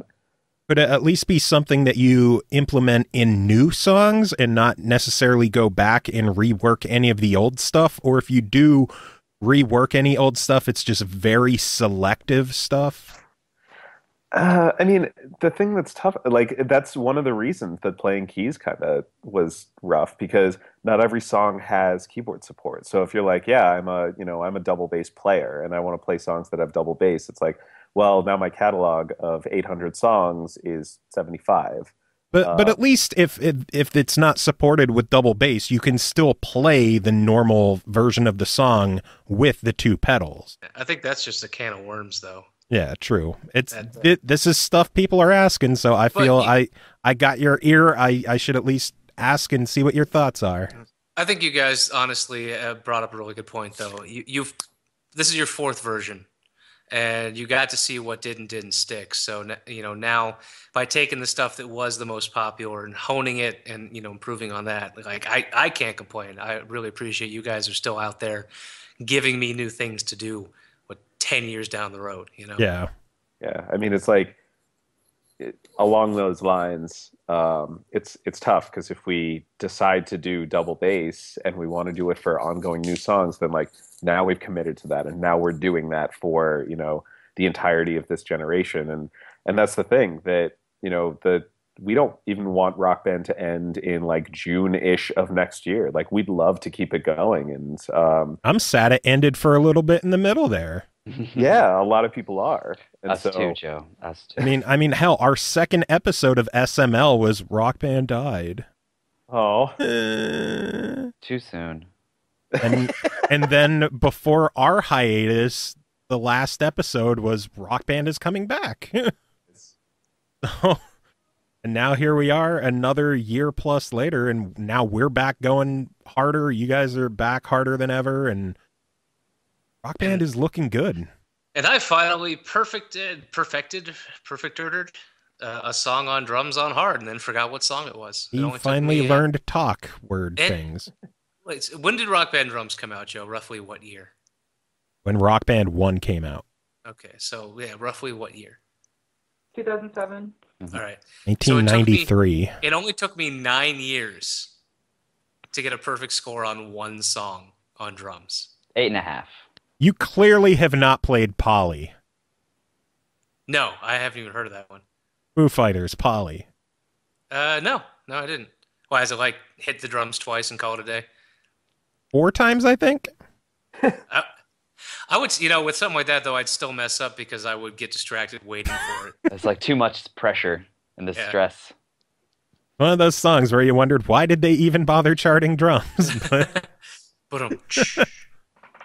what next? No, you're done. Oh, okay. I'm gonna go get something from the fridge. You want anything? Well, I know we've had you guys for nearly an hour and a half now. I don't want to eat up too much of your night, but is there anything else that you guys want to talk about? Like, what could we expect from Rock Band in the next month? What can people be excited about in the next month? We have something we're teasing in the next month. Yeah, I like being teased. Yeah, it's a tease for a tease. Can we get any kind of exclusive? I promise not to cover my eyes when you guys tease us. Okay, let's see. Any kind of exclusive. Can we get one of next week's songs? No. That was a good try, though. Could we know the artist for next week? Nope. No. They are definitely a musician, Joe. All right. So there's no more Dream Genie covers. Can we expect any Chevelle or Rise Against in the next few months? All right, Joe, let them answer the first no question. Comment. Stop pestering. I'll take no comment over no. Yeah. Let's see. Okay, I'll give you an exclusive. One of the songs that we are launching this month has the word "you" in the title. That's not the title. It has the word "you" in it. Nice. Oh, wait, no. I think I'm actually lying. I think you're lying, too. I'm thinking of the wrong song. Well, there's a lot of people already speculating. You did announce this month's artists of Deep Blue Something, Hozier, Tom Petty and the Heartbreakers, Twisted Sister, and Warrant. And clearly the guesses have been Deep Blue Something's Breakfast at Tiffany's. I can't imagine any other song that it would be. Name another song they did. I was going to say I can't imagine any other song that I've ever heard from them. People are guessing Warrant's Cherry Pie and Twisted Sisters, We're Not Gonna Take It. Are people close in their guesses? No, wait, no, hold on. No guesses for Tom Petty? No, because there's already so much Tom Petty in the game. I don't think Don't Come Around Here No More is in the game yet. We go. So I'm pretty sure I would have bought it and played the shit out of it if it was. Because that's the creepiest music video from my childhood, the whole Alice in Wonderland thing. Is that all of the artists? Did you make guesses for all of them? Hozier, people are thinking Take Me to Church. Okay. I'll give you this exclusive. One of those might be right. One of those guesses is probably right. And I'm guessing it's Deep Blue Something, Breakfast at Tiffany's. They have a surprisingly deep catalog. Deep Blue Something? They have a second song? They have a Deep Blue catalog, Joe. Deep Blue, yeah. I don't believe you that they have a deep catalog. A lot of these bands went to Japan and released 7 more albums. I can attest. I lived there long enough to see and go, holy shit, Mr. Big has 6 studio albums? I will say with Warrant, everyone's expecting Cherry Pie. Personally, I would like Heaven or Uncle Tom's Cabin. But I'm thinking if it's only one song, my guess would be Cherry Pie. I'm gonna hold out hope for one of the other. And on that note, But on that note, we have a maybe confirmation of a song possibly existing that might not or might be true. So that's our exclusive. But remember, he did mess up his first exclusive. So. So a song in June has the word "you" in it. maybe. Is this the song that you mentioned you're like really excited about in June, Josh? No. I'm trying to remember. No. It's definitely not that one. And it's not in June either. I'm actually mixing it up with a totally different song. It's actually a song he's excited for on Guitar Hero Live. Oh, God. You traitor. You son of a bitch. Yeah, 'cause I know exactly what song Josh is thinking about, too. Do you? Yeah. I I do. don't know. Just I don't torture know that you Joe. do. I like it. Just torture Joe. I'm reading on Reddit, one of the songs you pretend to know how to play on real guitar. Yeah, I have a very small list of songs that I can play like shitty acoustic covers of, and the song that I am excited for is one of the songs. As soon as you set up again, here's Wonderwall. Oh wait, it's already on there. I like people are guessing "Sweet Child of Mine," which I would love, but I doubt it. That is People are that's, just craving like, roses. that is a harder song than I am able to play. But you could pretend to play it. Well, yeah, I mean, just get really stoned, and you're already halfway there. Yeah. Then again, if we're going to go with songs people could pretend to play, you're basically confirming Stairway to Heaven is coming to Rock Band. Joe, just so you know, if that song ever does come to Rock Band, I'm not downloading it. Figured, but I will. God. I own all of those original albums from Zeppelin on vinyl. I inherited my father's entire album collection, and I just refuse to play any of it. I'm like, thank you, Led Zeppelin, for what you've done for music. Stay out of my record player. Nice. Wow. I'll take him if you don't want him. Hit me up. I might consider that. They might melt here in Vegas, but I'm sure they'll be fine in that beautiful Boston weather. They'll freeze and shatter up there. So do you have any comment to the people who bitch and complain about how much pop music you guys have been releasing lately? Suck it. Yeah, that's fair. I approve. I don't mind. I like you guys are busting your butts and giving us music. Like as you can tell, there's a lot of the stuff that I don't really care for. I'm not going to whine because you're still giving me stuff I do like. Yeah, I mean that's basically it. That like we're not going to stop bring rock music to Rock Band. So now if you decide that you're only going to start doing like country rap songs from here on out, then I might get a little upset. I think that's a pretty like small catalog. I It's think we an would run underserved out of. niche. To be fair, we do need Kid Rock and Rock Band. No, we don't. Kid Rock Band. I don't want my I was thinking like Or- Bubba Sparks. Cowboy Troy. No, see, I'm okay with Cowboy Troy. But no, Bubba Sparks, Kid Rock, oh God. Now, see, I don't want my rock band to just suddenly get herpes. Limp Bizkit's already in there. We have had herpes for so long. All right, so And I will unashamedly play Nookie every chance I can. So I think on that note, now that we've ended on a low note, we should actually say goodbye to you guys because Joe has us reviewing like 400 games today. Only 9. Thousands. It has been an absolute blast talking with you folks. I absolutely love it when you guys come on the show, and please come back again sometime soon. Maybe around E3 we could get you back to talk about all the fun news you announce at E3. What do you think? Sounds good. Awesome. Do you three have any final words for our listeners before you head out? I'll say one thing about Fred Durst is that like that nobody can take away from him is he really did do it all. He did it all for the Nookie. Yeah. What about you, Tom? Any final words? Thanks for listening. Yeah. That was boring. Chris, end it on a high note. I just wanted to say thanks for having us on here, and we'll see you on the internets. Sounds good. Thank you again for coming on, and we'll talk to you soon.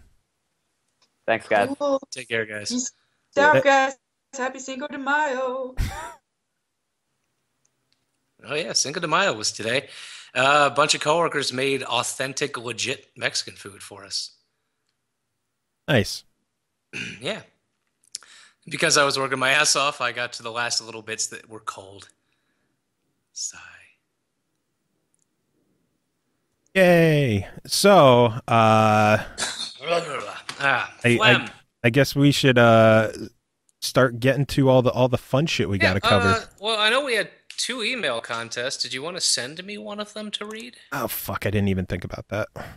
Yeah, that's going to take work. I'm just going to forward you the can't even do that. I mean, if you don't mind reading them all, that's fine. I don't. Yeah, I'll just read them all. I will forward you another email, though, that our friend Rez sent in. So. Oh yeah, with the Fallout. Yes. Which is really funny because I did have that little conversation last week about what I did, and it sounds like Rez took it to the next level. Pretty much. Well, he shared that Dick's picture on Facebook, so I said send us a Facebook or send us a Fallout email, and I'll use that for the episode this week. Yeah. So I should.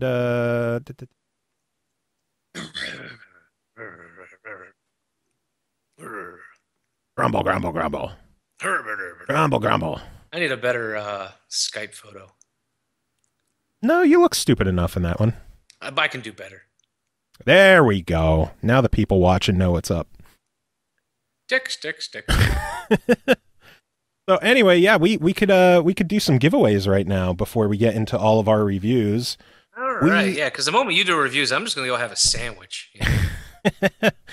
We have 2 copies of the game Paranautical Activity to give away, and we have 4 entries. All right, I am all ears. And prepare any of these. Tanner Tate is our first entry, and he says, "Hey guys, thanks for the chance to win the game. Where do I begin?" Well, I should say, tell us why you wanted Paranautical. Get that out. All right. Fuck you. Where do I begin? Well, ever since I was a kid, I'll be honest, I've had an obsession for ghosts, paranormal events, and basically just the unexplainable. Going through my childhood, I was introduced to multiple ghost-themed movies, such as 13 Ghosts, Rose Red, and the time I watched The Exorcist. Keep in mind, I was only a child while I watched that movie. Truth be told, the reason I was forced to watch that movie was actually for punishment. My mother thought it would be scary. Unfortunately for her, thought it would scare me. Unfortunately for her, it did not. It intrigued me more than anything, and I ended wanting to watch more movies like that. I know, I was weird. Even in adulthood, I still find something so fascinating about ghosts and the paranormal. That's probably why I still watch shows like Ghost Adventures. Granted, I don't know how real those shows are, but I digress. Paranautical Activity looks like something that would pique my childhood of scary and ghost movies and truly stay true to the paranormal genre. Thanks for the chance to win. Time to go type my email for the chance to win Battle Kronos. I mean, one, if you are interested in actual good horror movies, just let me know. Because aside from The Exorcist, I kind of felt bad that those were the films that introduced you to horror. Next email is from Jordan writing back in. He says, "Hey, SML crew, the reason I want to win Paranautical Activity Permanurmer is that so I can stream it for the Erksburg community. So that I can stream it for the Xbox community." I knew what you were saying, and it was so much better. As you know here, I recently got into the Twitch streaming. The group viewers and viewers interested in the idea of Erksburg games. The game is pretty obscure, so it'd be nice to give a group interested some exposure. Talk to you later. All right, obscure game, exposure, Twitch. I like it. Once. You better be spelling it like that too. STERM. Sturm. wants to sturm. Alex Cat writes in and says, I would love a chance to play the game as I love first-person roguelikes and roguelikes in general. Ziggurat might be my favorite one on Xbox currently. Tower of Guns is fun, but it's lacking that certain something to truly hook me.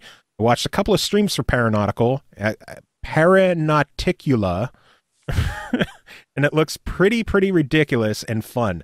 That whale boss was fantastic. As for other roguelikes, I still like to go back to Rogue Legacy when I'm bored, can't decide what game to play, and I finally just got into Binding of Isaac, and while I'm still not very good at it and don't make it very far every run, I can't stop going back to it. Thank you for the chance to win. Roguelike.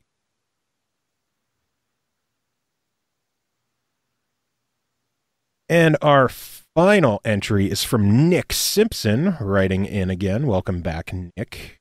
Says, I have no idea what the game is about, so just by looking at the cover art and the few screenshots on the Xbox store, I'm just going to make up what the game is.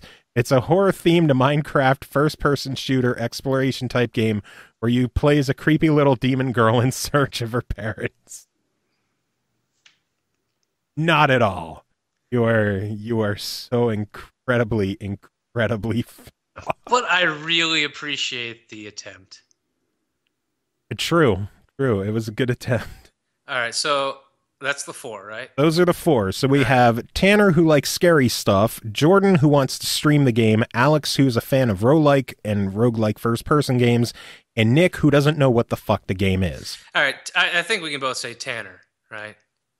You go, Tanner. I was going to say Alex because they sound legitimately interested in the game. Okay. So Tanner and Alex? All right. So that works. Unfortunately, I kind of wanted to give it to the last dude, too, because just a great guess. It is a good guess, but... And please make that game. Oh, man. But, hey, there's still another game to win. So... And it is...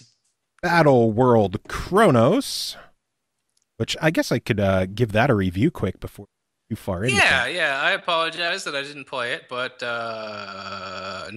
I don't apologize. You're a piece of shit. Battle World Kronos, developed by King Art Games, published by Nordic Games. It released April 26th for $19.99. Is available on pretty much everything I could think of right now, except Nintendo, because that's how it is. It is a turn-based strategy game. Overhead view, not grid like square grids, but like hexagonal grid-based game. It is an incredibly slow-paced game. I'm not saying that in a bad way. It's actually if you're a fan of turn-based strategy games, you will have a lot of fun with it because is it totally turn-based, or is it real, like everything's happening at once? Turn-based, 100% turn-based. You move you have each of your vehicles has 2 actions, usually move and attack, or it could be like move and a joker, which could be attack or move. Some of them have 2 jokers where you could just attack twice or move twice, whatever you want. Different vehicles have different abilities, but you move everyone, you set them to do what you want to do. There's flanking bonuses, but again, it is a very slow-paced game. For example, the first mission in the game... Oh my god, Potato, why are you jumping on my shoulder again? Jesus Christ. Like, she's such an attention whore tonight. Lay down. The first mission alone in the game, I took over an hour. Intentionally, or that's just how it went? That's just how it went. Dang. And when I beat the mission, it had, you earn medals for like number of troops dead and this and that. I got a speedy medal because I only took 33 turns out of the 35 max for the medal. So me beating it in just an hour was apparently a good time. Wow, okay.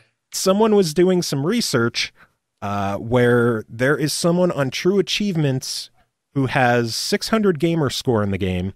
It's the highest so far, 600 gamer score. And they have spent 59 hours on. Well, hey, at least you're getting your money out of it, right? So it is very much a time-intensive game. I clearly did not have time to beat the game, but I have thoroughly enjoyed what I've played so far. If you are a fan of turn-based strategy games, I for $20 and the amount of gameplay that you get out of this, I definitely have to give it a try it, but it is clearly not for everyone. And if you're an achievement whore, don't even bother. The achievements themselves don't look too complicated. But because the game is very paced. Yes, very slow pace. Like there's, I believe, 13 stages in the game, and each stage has 3 achievements. One for beating it, one for completing the secondary objectives, and then one for beating it without calling in any reinforcements. Those are the achievements. That's it. Dang. And again, they get harder and harder as you go. Someone in 59 hours has 600 achievement points. Wow. All right, so let's give this game away. So yeah, again, I give it a try it rating. I think it's a solid game. You will get a lot of time out of it, but it is definitely not for everyone. But there are 5 people who want to win the game, and we have 1 single copy to give away. And Potato won't shut the fuck up. What do you want? Shut up! Oh yeah, because Cat's listening. Man, she's so meowy lately. Stop being a jerk to her. First email is from Cole, aka Eternal Rage. She says, "Hey guys, I need to expand my horizons when it comes to strategy RPGs. While it doesn't quite fit the RPG requirement, most of my strategy game experience comes from Halo Wars. Prior to a lot of leaderboard resets, I was actually among the top players for Ellen Anders. She had the ability to build special air assault units. I spent a lot of long nights getting hate mail and having my rep bombed for cheating on that game. Thanks for the chance to win." And I know she does like going for achievements once in a while, so this might actually be a mean game to get. And are the emails for this one, we asked you to write in and tell us about your favorite strategy game. So that'll explain that. Next one is from Jordan again. He says, "Hey SML crew, my favorite strategy game of all time is easily StarCraft. I remember spending hours a day playing with my friend from down the street back in '98. Oh my god. Kids today will never get to experience the struggle of playing on a 56K connection with a net zero ad bar flashing in and out of your game screen. Good times. Thanks for the opportunity." Or running a cable down the hall to connect with someone in your dorm. God. Next is Alex Cat again. Say, "I don't really play many strategic or tactical RPGs because I've never been in the genre all that much. When Might and Magic Clash of Heroes came out, I got absolutely hooked on that game. I beat the entire game twice, which almost never do for games, and continued to play online against friends for years afterwards. I was so happy when it was one of the backward compatible games on Xbox One.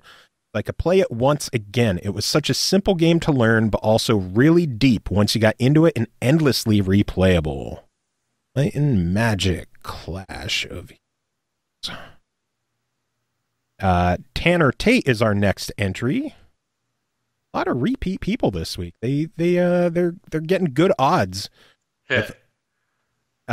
He says, "Thanks for the chance to win this game. My favorite strategy game of all time is the Fire Emblem series, mostly on handheld consoles like the Game Boy Advance, DS, and most recently the 3DS.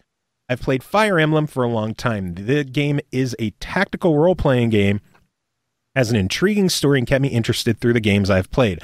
I played throughout the game so many times you would not believe it. The most frustrating part about the games, and more myself than anything, is the fact that if a character dies, they are permanently dead. I couldn't ever let my characters die, so I would continuously have to restart the mission. My character's alive. Stupid, right? I would have to play the game with the thought process of how am I going to play through this mission without having any dying. Needlessly to say, I made the game a lot harder than intended, but I think it was one of the reasons I liked it much. I think Battle World Kronos being an excellent new perspective into an next-gen strategy game, and I would love to give it a try. Thanks for the opportunity." Fire Emblem. And our final entry here is from Nick Simpson again. And he says, my favorite strategy, tactical RPG, and one of my favorite games I've ever played in general is Final Fantasy Tactics for the Game Boy Advance. The amount of depth and gameplay and strategy involved in that game was so complex and involved. And as a kid, I put so many hours into it and remember spending many recesses sitting in the cafeteria playing instead of playing outside. So, there we go. Oh, with just one code, that's a little tough. I do kind of feel the first email because people actually, oh my god, hacks, cheater. You know what I mean? Like that's, I feel bad. You know that there are douchebags out there. That's their first reaction to someone being better than them. What do you think, Joe? Man, it's hard to pick. And the StarCraft story gives me a lot of old school memories there. Yeah, that whole, you kids get off my lawn, I'm trying to dial up here. Get off the phone. I think it comes down to StarCraft and Halo Wars. Ian, you're in the chat. Do you have a particular opinion on which story you liked out of those two? And now we have to wait like 30 seconds or so. So how's the weather, Pappy? Oh yeah, it's hot. That's right. It's very weird, fucking though, hot. 90 today, 68 and raining tomorrow. Like this is some weird shit going on here. It's just 55 and drizzly here, which is fantastic. Yeah, I know. I'm a little jealous. I love it. I can't. Now that I'm on the first floor, I can't crack the windows because apparently all the children in this apartment complex like to play right outside my door. Nice. Yes. And Ian is not out of the StarCraft. God damn it. Yeah, well, Pappy, do you have a coin? I can flip a nail file. Go for it. All right. Heads, StarCraft, tails. Halo Wars. Halo Wars, okay. Heads. So, Jordan, you win with your StarCraft story. All right. Jordan's going to be happy for two reasons. One is he's interested in the game and wants to play it. And two, he made sure that Eternal Rage didn't win. Which, yeah, I guess is kind of... Because Eternal Rage wins so many fucking games. Well, but again, you know, I also want to point out that I'm not sure Eternal Rage would do anything but rage at this game. True. Very true. Anyway, as people could see on the screen, there is a big chunk of news that we have to get to before we handle the rest of the reviews. Like I said, buckle in. This is a long one. The first bit of news is that DC Universe Online just hit the Xbox One in the past week out of nowhere. It's just, hey, we're going to have a trailer about the game. And they're like, it's out now. Ta-da! So, yeah, DC Universe Online for the first time ever is available on Xbox. Cool. Way to keep that on the down low, guys. Well, it's fairly big news because DC Universe Online was initially created by Sony Online Entertainment, their online division, and once they sold that off into they went independent. They were able to now release it on Xbox. So for the first time ever, DC Universe is available on Xbox. For the first time ever, you can potentially play a game that was well known for having a very toxic community. Well, it's apparently been getting a nice resurgence on Xbox One. The queue times to get into the game have been huge. Well, and Xbox has a better reporting pattern than PC, definitely. So yeah, the game did not die years ago. It is still alive and kicking. It is getting bigger and better, and now Xbox gamers get to enjoy it for the first time. More news is that EA Access owners on Xbox One are going to have a lot of new stuff to play this month. Rory McIlroy PGA Tour will be available in the EA Access Vault on May 10th, and it was announced today that NBA Live 16 joins the Vault on May 25th, so two big games in 1 month. Makes that $30 investment fairly worth it. Spouts. Indeed. A lot of games have become compatible with the Xbox One in the past week, including Texas Hold'em Poker MX versus ATV Reflex, Jet Set Radio HD, Dig Dug, Samurai Showdown 2, Runner 2, Future Legend of the Rhythm Alien, Sonic and Knuckles, Phantasy Star 2, and Star Wars The Force Unleashed 1 and 2. All in the past week. You said Star Wars, and just for a brief moment, I hoped you were going to finish with Knights of the Old Republic. That's not an Xbox 360 game. I know, and that's why I dashed my own hopes quickly. You're an idiot. No, I'm not. I want a good Star Wars game. Oh, we all do, but it's not an Xbox 360 game. Just as far as I'm concerned, you don't even have to fucking up graphics. Just slap the damn shit on, slap an Xbox One logo on it, and I'll pay $20 for it. Get it on Steam, can't you? Yeah, but I prefer playing my RPGs on. Am I really the one who's defending Steam over a console now? No, I'm just saying I prefer my longer games on console. Me too. If Steam is great for the smaller games, the shorter games. I don't like playing 15-hour plus games on Steam. I hear you. So, yeah, can I get KOTOR on Steam? Yes. Do I want it on Steam? No. Would I buy it on Xbox One? Yes. Same here. And we're done here. Anyway, previously on the show, we have had John of Roll 7 on the show to talk about Not a Hero on the PlayStation 4.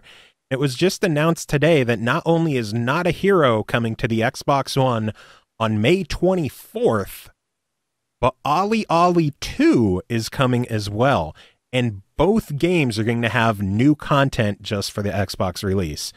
Ollie Ollie is going to be $15. Not a Hero is going to be $13, and you can get them in a bundle, the Bunny Lord Pro Hater Pack, for $20.99.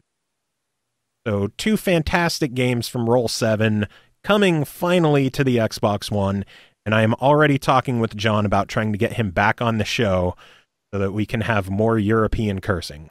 Yeah. That's a lot of PlayStation Plus stuff you got there. Yeah, PlayStation Plus didn't get to cover this last week on the show, but their lineup for May was announced. It's a big list, but I don't know. I don't think it's a very good list. It's first off on the PlayStation 4, Tropico 5, which I like how you say incredibly niche, but you realize the people who play Tropico are rabid. But again, for the general audience, like. It's not a game where half the people in the world are going to be like Tropico 5, fuck yeah. Yeah, it's going to be like 10% are going to be like that's the greatest news ever, and the other 90% are going to be like, why? But isn't that most games when you know what I mean? Like, because your list of backwards compatible games that you just rattled off, I didn't give a crap about any of them. But there are people out there going, fuck yeah, one of my favorite games, you know? But a lot of them are welcoming to a broad audience. Yeah. Like Texas Hold'em, Samurai Showdown, Sonic and Knuckles, Dig Dug. A wide audience are going to be like, I'll play that. But most people, when they see Tropico 5, are going to be like, I'd rather play Tropico than Sonic and Knuckles. Get a PlayStation 4, you could play Tropico 5. Nope. For free in May. I think the biggest issue is that they're releasing a complete edition soon. Okay, so that's a little shady then.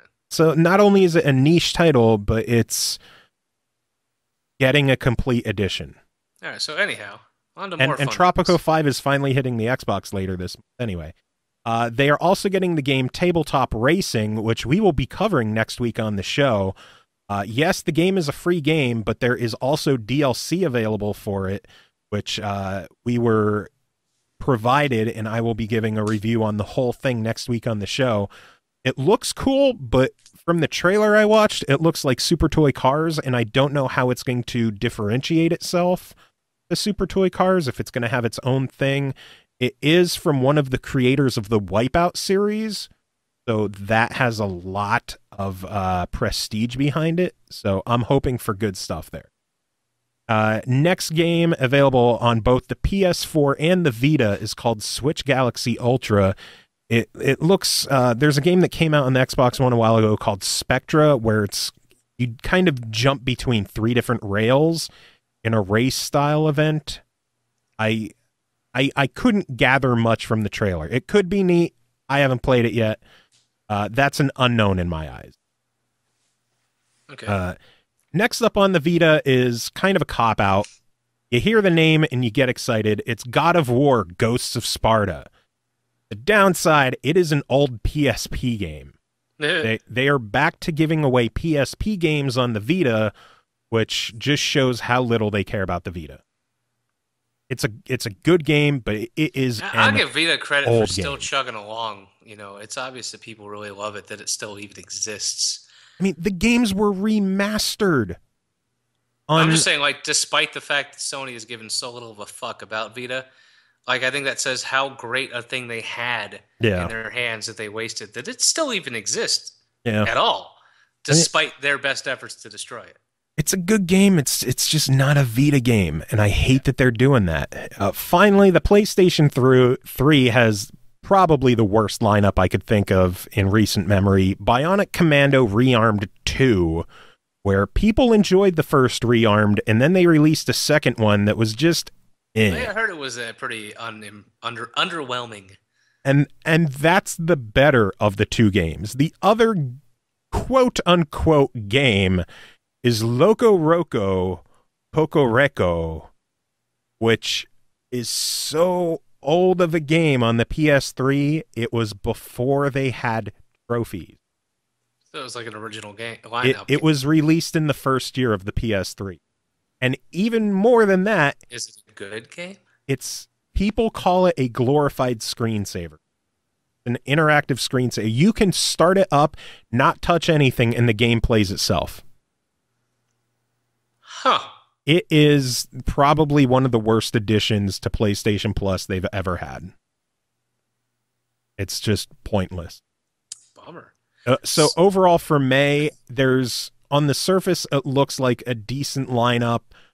For the most part, it's fairly mediocre, I think. I think the two unknowns are Tabletop Racing and Switch Galaxy Ultra. Unfortunately, for Sony right now, they don't really care what they're giving you because they know people are going to go out and buy Uncharted.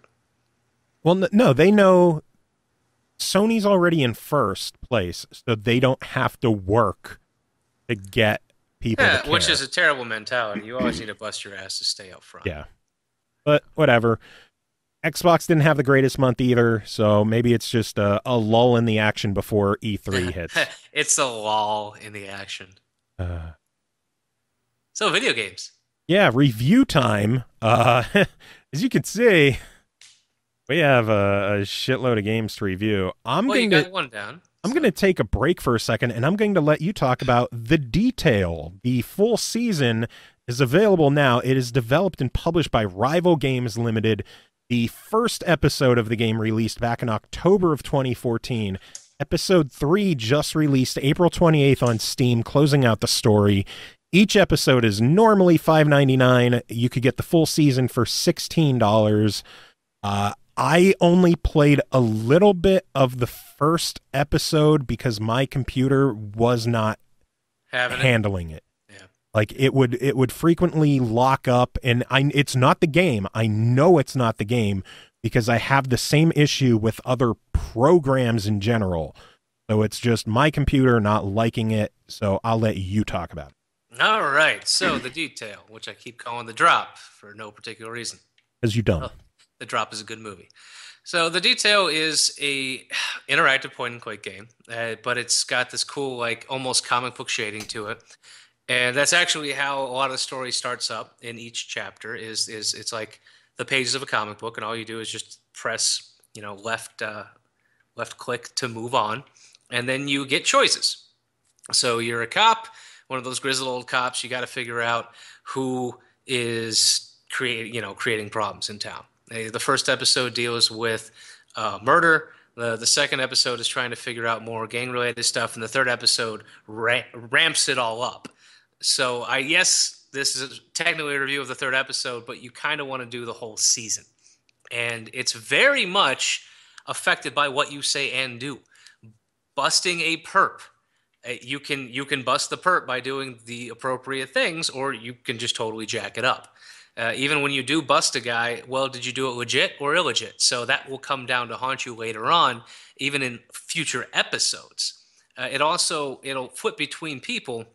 So one's a dude who's basically police informant, And not only are you trying to get the information, but you're also, how do you handle your family? Do you tell your wife the truth? Do you lie to her? And the game is gritty. Like, it is an interactive The Shield. Yeah. It is just depressing as fuck. Now, again, I only played through it once, the whole season. I did play through episode 1 twice, well, 1.5 times, because I had a few issues. So I can say that what you do does affect. And it is dark, and it's a good story. Like, I really, really enjoyed the story. I want to play it again because I did the whole thing in 3 hours. 3 hours and like 15 minutes. Not bad. So it's not super hard, and especially going back again, now you know exactly what to do. You can skip the cutscenes and choose your selections and all of that. But that being said, the game has some drawbacks. One, I encountered a glitch where I could not move forward. I couldn't click on anything until I rebooted my computer. Weird. Yeah. I'm guessing that's the issue you kept telling me about. Yep. And what episode was that in? Episode 1. Because I wonder if that's something that like they know about, or or if it was just a hiccup on your end, because that's going to go to some of my continued issues here. Is I found out when I went back, it had dropped all of my data. Like, all the people I met, it was like, no, you never met them. So I beat the first episode, and then I got off, and I went and did other things. And then later on, I came back to start episode 2 and 3. And episode 2 starts, and it gave me nothing. Like, it actually was like, oh, well, you did this, this, and this. I'm like, no, that's not what I did. So episode 2 was completely changed, even though I chose to be honest to my wife. Episode 2 is like, oh, no, you lied to your wife, so we're going to go with that portion of the story. And so just to test things out, like, I'd click on a person who I'd clicked on in episode 1. It was like, oh, new character unlocked. So I'm like, okay, let me save it and quit out, come back, and then click on that guy again, new character unlocked. So for whatever reason, the detail was not saving. Like, you had to play the whole season in one go, or it wouldn't save your data. My next issue, artwork, definitely got a little worse, visibly, in episodes 2 and 3. Like, the first episode, I think you can agree, even with a little time, you're like, this is kind of gorgeous. Really, like, hand-drawn, everything. The art took a definite drop in episodes 2 and 3. And I don't know if they were, like, oh, crap, this thing is kind of taken off. We want to put more episodes out there. And maybe they rushed it. But there was definitely some stuff. And episode 2 was definitely the worst art-wise. It picked back up in 3. But despite the hiccups, I definitely give this a big try it. It's a point and click. If you like anything dark and gritty, you miss the kind of games that had at least some actual repercussions for what you say and do. This is definitely for you, because you can jack up your entire investigation. You can completely throw it to the wolves and end up having to turn back and, like, fucking, put your investigation together with some shoestring and bubble gum. Like, it lets you do that. Yeah. It lets you pick the worst. My first go around, I picked the worst ending with all my actions, and I thought I was doing the right stuff. And I went and checked the achievements, and I'm like, oh, okay, I kind of have an idea what I need to do next time around. So the game is fun, and they did take out the lock picking and fighting thing in episode 1. Was almost non-existent in episode 2 and 3, which I appreciated, because it really wasn't all that intuitive. The whole hold your left click until things line up and then let go or whatever. Yeah. Yeah, it didn't work great for me, but they got rid of that. So I give it a hearty try it. Not for everybody, and it does have some legit technical glitches, but overall it's a phenomenal story and a replayable game. And really, games like that come down to the story. Yeah. Now, again, I mean, there were, like I said, those glitches annoyed the shit out of me, but were they game-breaking? No. But you have been warned. Yeah. And it's always, that's the crazy thing with computers. It's entirely possible it was a hiccup on your end. Yep. And but you don't know. I can't know unless I played a game on someone else. Just like I know the issues that I had were on my end. Yeah. I know that for a fact. It was built in 1905. Yeah. Good times.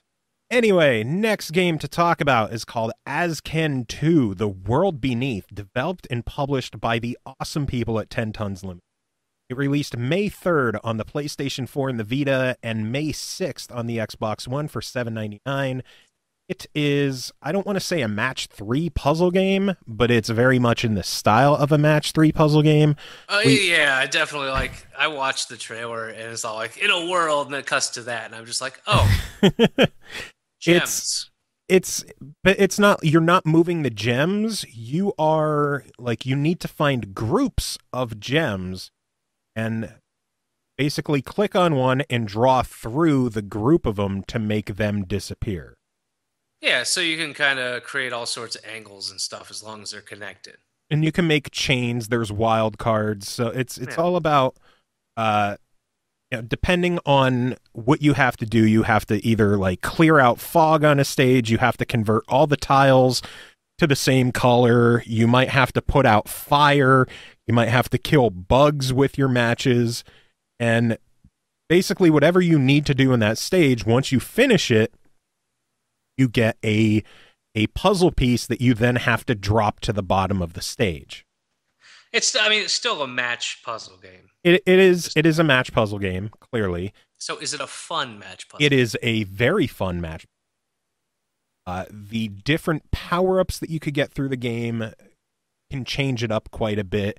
There, in between chapters, there's actually like a hidden object style game where you'll see a little piece of the image, and you have to find where that little chunk belongs.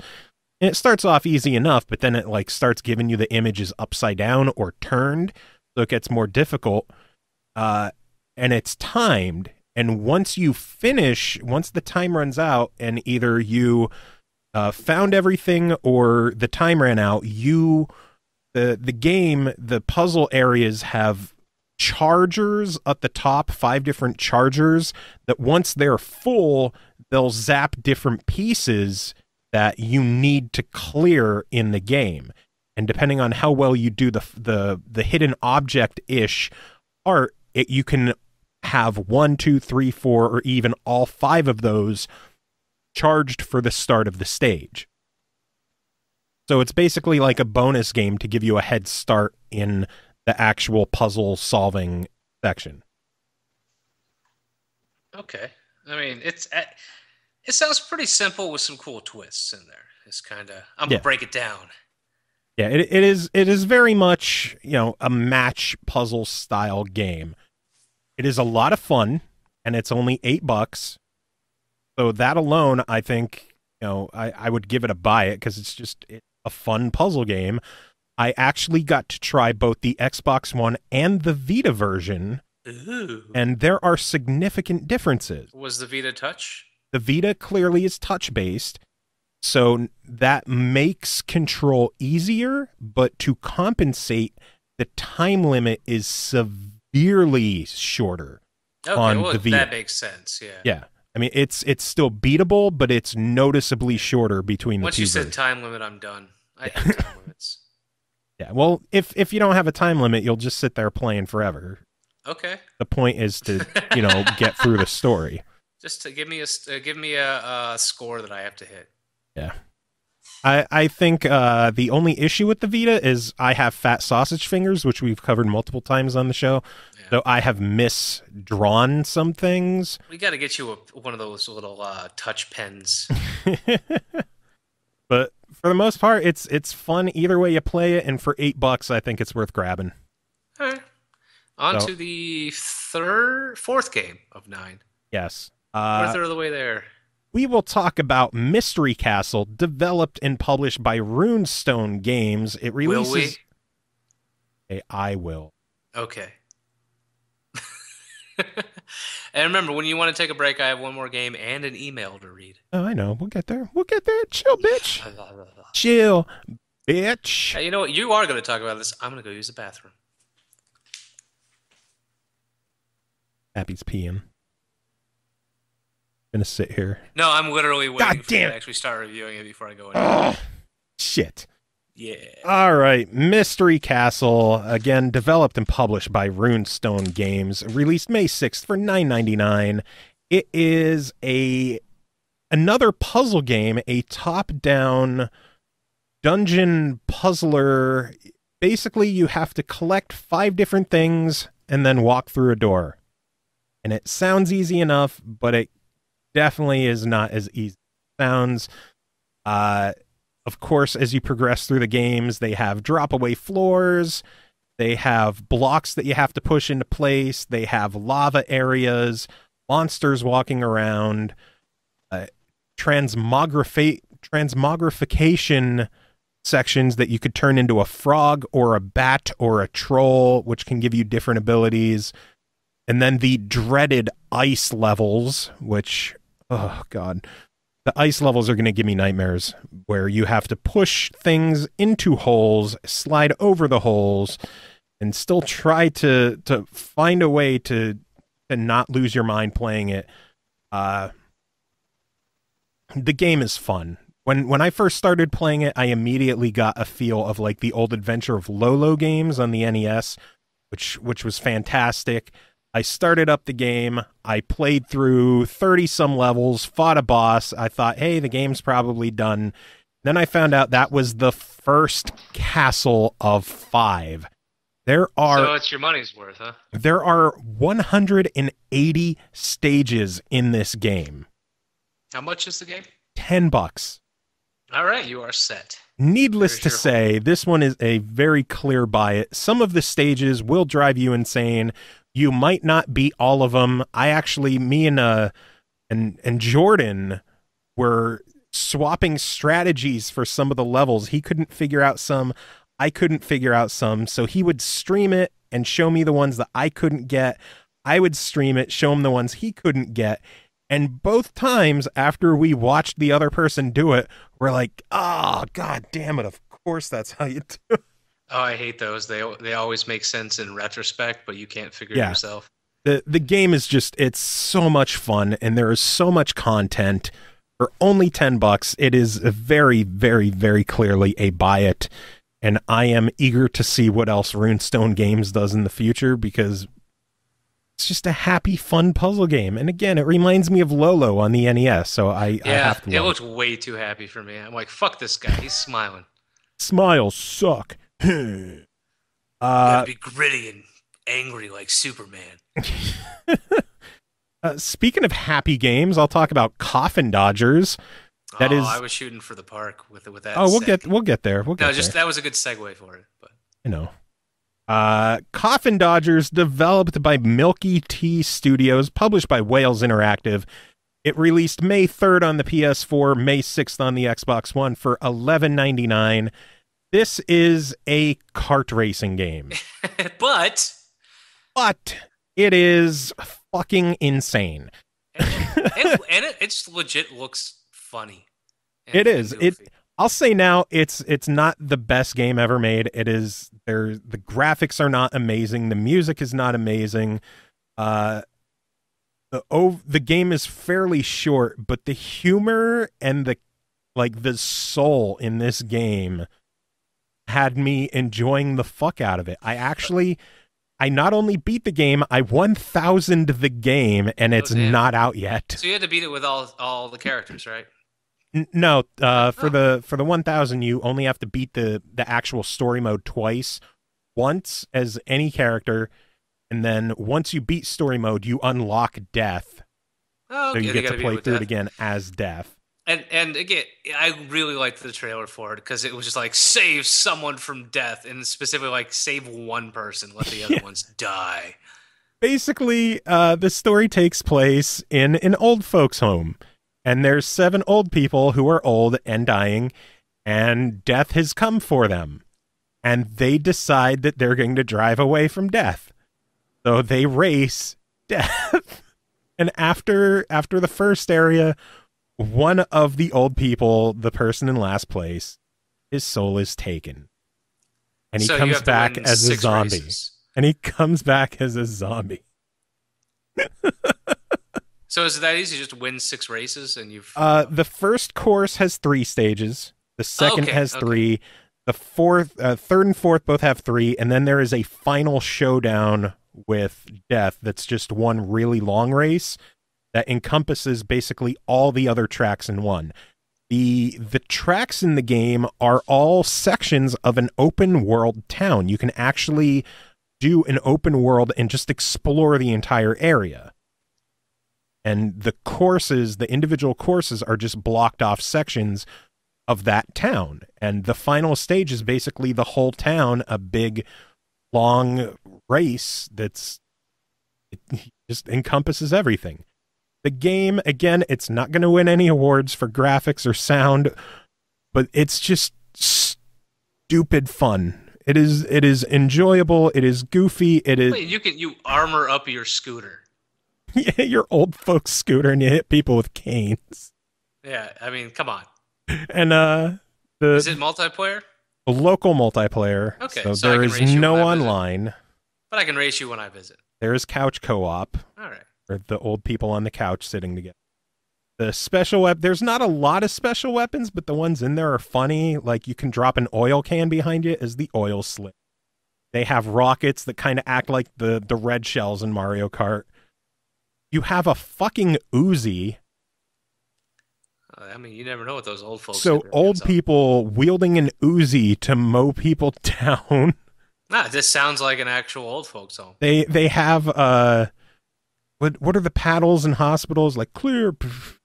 Yeah, IEDs. They're an EMP blast. Yeah. Stables vehicles around you. It's stupid and it's fun and it's only $11. It's quick. It has plenty of replayability. I got to give it another buy it. Again, it's not the greatest game in the world. It's just stupidly fun, which is all you need. Defibrillators. Thank you, Sean. Defibs. The next game. Oh. So there is an actual acronym for the defibrillators. It's not IED. That is improvised explosive device. My bad. Even better.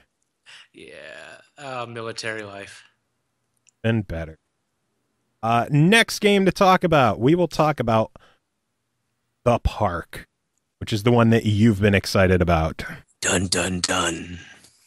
Can't get my images clear over here. Pull this up here. The Park. Since we're talking about death, we might as well talk about this. Developed and published by Funcom, releases May 3rd, or it released May 3rd for $12.99. It is on sale right now for $11.69 on PlayStation Plus and Xbox Gold members. I watched someone play it, but you actually played it yourself, so tell us about it. All right, so, well, let's get this right off the bat. It is in the same quote-unquote vein as Gone Home. It's not a game in that you're, Silent Hilling your way and shooting shit and fighting monsters or whatnot. It's a 2.5 hour max trip through not only a really creepy-ass park, but your own life. Basically what it is you're a mom, you're at the park, kiddo forgot or lost their teddy bear, and you go back in the park to look for it, and the kid runs off. And that's kind of like, that's the opening of the story. It's just like, hey, and so it's literally, forward, or left stick to move, right trigger to run, and then like A to shout your kid's name. Press X to Jason. Yeah, press X to Jason. Jason! And then A to interact with the like 15 things in the whole game that you can interact with. But yeah, as you're walking around, you'll find notes and pictures that you can pick up. There's several stories going with it as you're trying to find your son. One is the story of you. How did you get here? There we go. Yeah, Callum. Callum, come back. Mommy's worried. Jason! But Jason! It's where are you, Callum? Mommy's here. So you got the story of Callum. You got the story of Chad. It's a park worker who broke mentally. Then you have the story of the park, which is very I've never heard you enunciate a K as much as you did in the park. The park. All right, this is where I need to get into non-spoiler. Like, I got to skirt that. Yeah, that's going to be tough. Because it's not a very long game, so it's hard to describe it without getting into too many of the nitty-gritty details. Okay, so without the details, it's creepy, all right? Done. Like I said, there are multiple things. What's cool is that every single ride is interactive. You can go beat the game without getting on most of the rides, but you want to because they expand on your story and on the park's story. This is a Lovecraftian game, I guess, inspired game. The hints are very subtle for some people. For those of us who love Lovecraft, the fact that you'll see a shirt for Innsmouth Academy, you immediately are like, okay, yep, okay, Lovecraft, Maine. We're in Maine now. I know it. So that means that you can expect that kind of weird Lovecraftian horror. Me personally, I loved the first 75% of the game. I'll love the first 90% of the game. I did not like one of the two reveals at the end. And again, this so I don't spoil it. I feel that the game itself was really creepy and really gritty and really well done. And one of the reveals was too cartoony for me.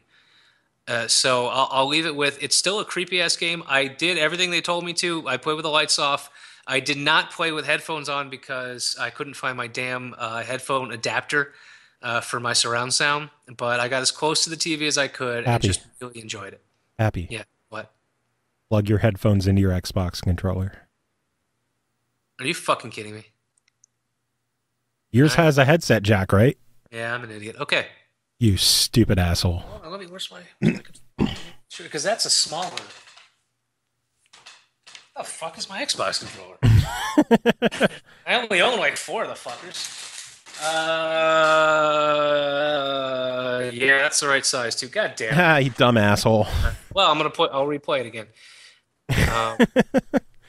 I really liked. I watched someone else stream the game beginning to end. I'm typing in the chat which one of the reveals I didn't like. I watched the entire thing, the entire stream, and I was creeped out like a motherfucker. I was trying to do the pappy and make jokes the whole time, but like about 5-10 minutes into it, I just turned off all the lights. Oh, yeah. See, I wasn't really... I got that nice kind of little creepy vibe, but I was never really scared by any of it because I'm just a broken human being. The first ride he went on was the one where... The Swan? No, not the Swan, the second one. The one where like the carts go up and down. Yeah. Okay. I don't know what the name of that is. I loved the Swan. I loved the story. And I also got the achievement to have a conversation with Chad in that. But when that thing popped up on that second ride, I think we all lost our shit. Like the dude at the end. Yeah, no, I know what you're talking. That's actually, I think that's the same dude I had a problem with design-wise. I thought that dude was creepy as fuck. I didn't like the design. The guy in the top hat? Yeah. Right? When he first showed up on that ride, we lost our shit. No, with Lovecraftian horror, I have a very, very weird idea. That's what he does. When you read Lovecraft, you kind of craft these unspeakable horrors in your own mind's eye. And mine are so deep and dark and creepy that when you try and make your own, there's a 99% chance that I'm going to be like, yeah, my brain does better. So it's no knock on the game. It's a buy it. If you like a horror game and you don't mind that it's a story that you can do in 2 hours, buy the damn thing. It's worth it. I already saw the game beginning to end, and I'm still picking it up myself just so I can experience it with the lights off, headphones on, all that jazz. Because it creeped me out, and I want to do the experience myself. Although I do like the one guy in the chat was like, "Oh man, did you see the guy in the suit in the back of the room there?" And I was just like, "Oh, with the gigantic glowing red eyes, yeah, it kind of stood out a bit." But yeah, I mean, yeah, this is a buy it, and this is only like my second buy it ever. So yeah, you give a lot of try-its, which I understand. Speaking of try-its, the next game to talk about is called Never Ending Nightmares. This is another horror-ish game, this one on the PlayStation 4. Yeah, damn it. Developed and published by Infinitap Games, released May 3rd on the PS4 and the Vita, cross-buy for $14.99. It is on sale until the 17th for $11.99. This is more of a walk-exploration kind of game. Yeah, it's not real exploration. We're gonna get that out. A of the way. walk-exploration. But man, it looks so good. This is like the first time I was ever like, man, I wish I had access to a PS4. Like ever. The game is based on developer Matt Gilgenbach's experiences with depression and obsessive-compulsive disorder. Takes players into a dark interactive experience filled with hopelessness and despair. So it is a very happy, colorful game. Yeah, they show you pulling out the veins in your own arms in the trailer. The game, I sat down to play it. Ashley was watching TV, so I just sat at my computer, did remote play for the PS4, which again, that's how I play most of my PlayStation games. Put headphones on, and I just started playing. I wasn't too sure what I was getting into at first. The artwork in the game is very confusing because it's a very dark, bleak, gory feel to the game, but the actual main character looks it looks like a character you would see in an E-rated game, like a family kind of, just an adventure game. But just the atmosphere and the feel of the game, everything is hand-drawn black and white. And the only color in the game is either things you can interact with or blood, which there can be a lot. Like, if you're just listening to the podcast right now, is the MP3 or on YouTube or something, in the live stream, the image I have up right now is a stack of decapitated bodies in a pile with just blood everywhere. And your character's just standing there like, must not be garbage day. Yeah. It takes place exploring a house, exploring an insane asylum. It's just and then apparently crazy. When you die, you just wake up again, right? And you're just constantly... Every time you die or you get caught or something, you just wake up in bed. It is the game... the never ending. It is a series of just nightmarish games. There are 3 different endings in the game. I don't want to give any of them away, but they're all 3 drastically different endings. Are any of them the quote-unquote happy ending? No. All right. This is very much a downer of a game. I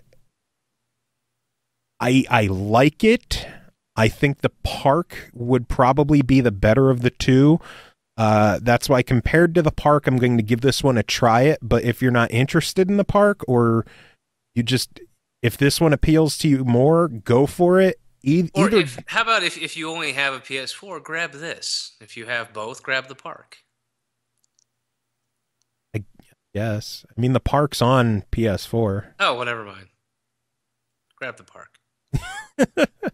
Or buy them both, because if you grab it on sale for $11.99, buy it. If you miss out on the sale, give it a try at first. Watch someone, see if it's up your alley. Horror video games are just as hard to come by as really good horror movies. If this one is even remotely inventive and interesting and scary, then it's a buy it for horror fans. Yeah.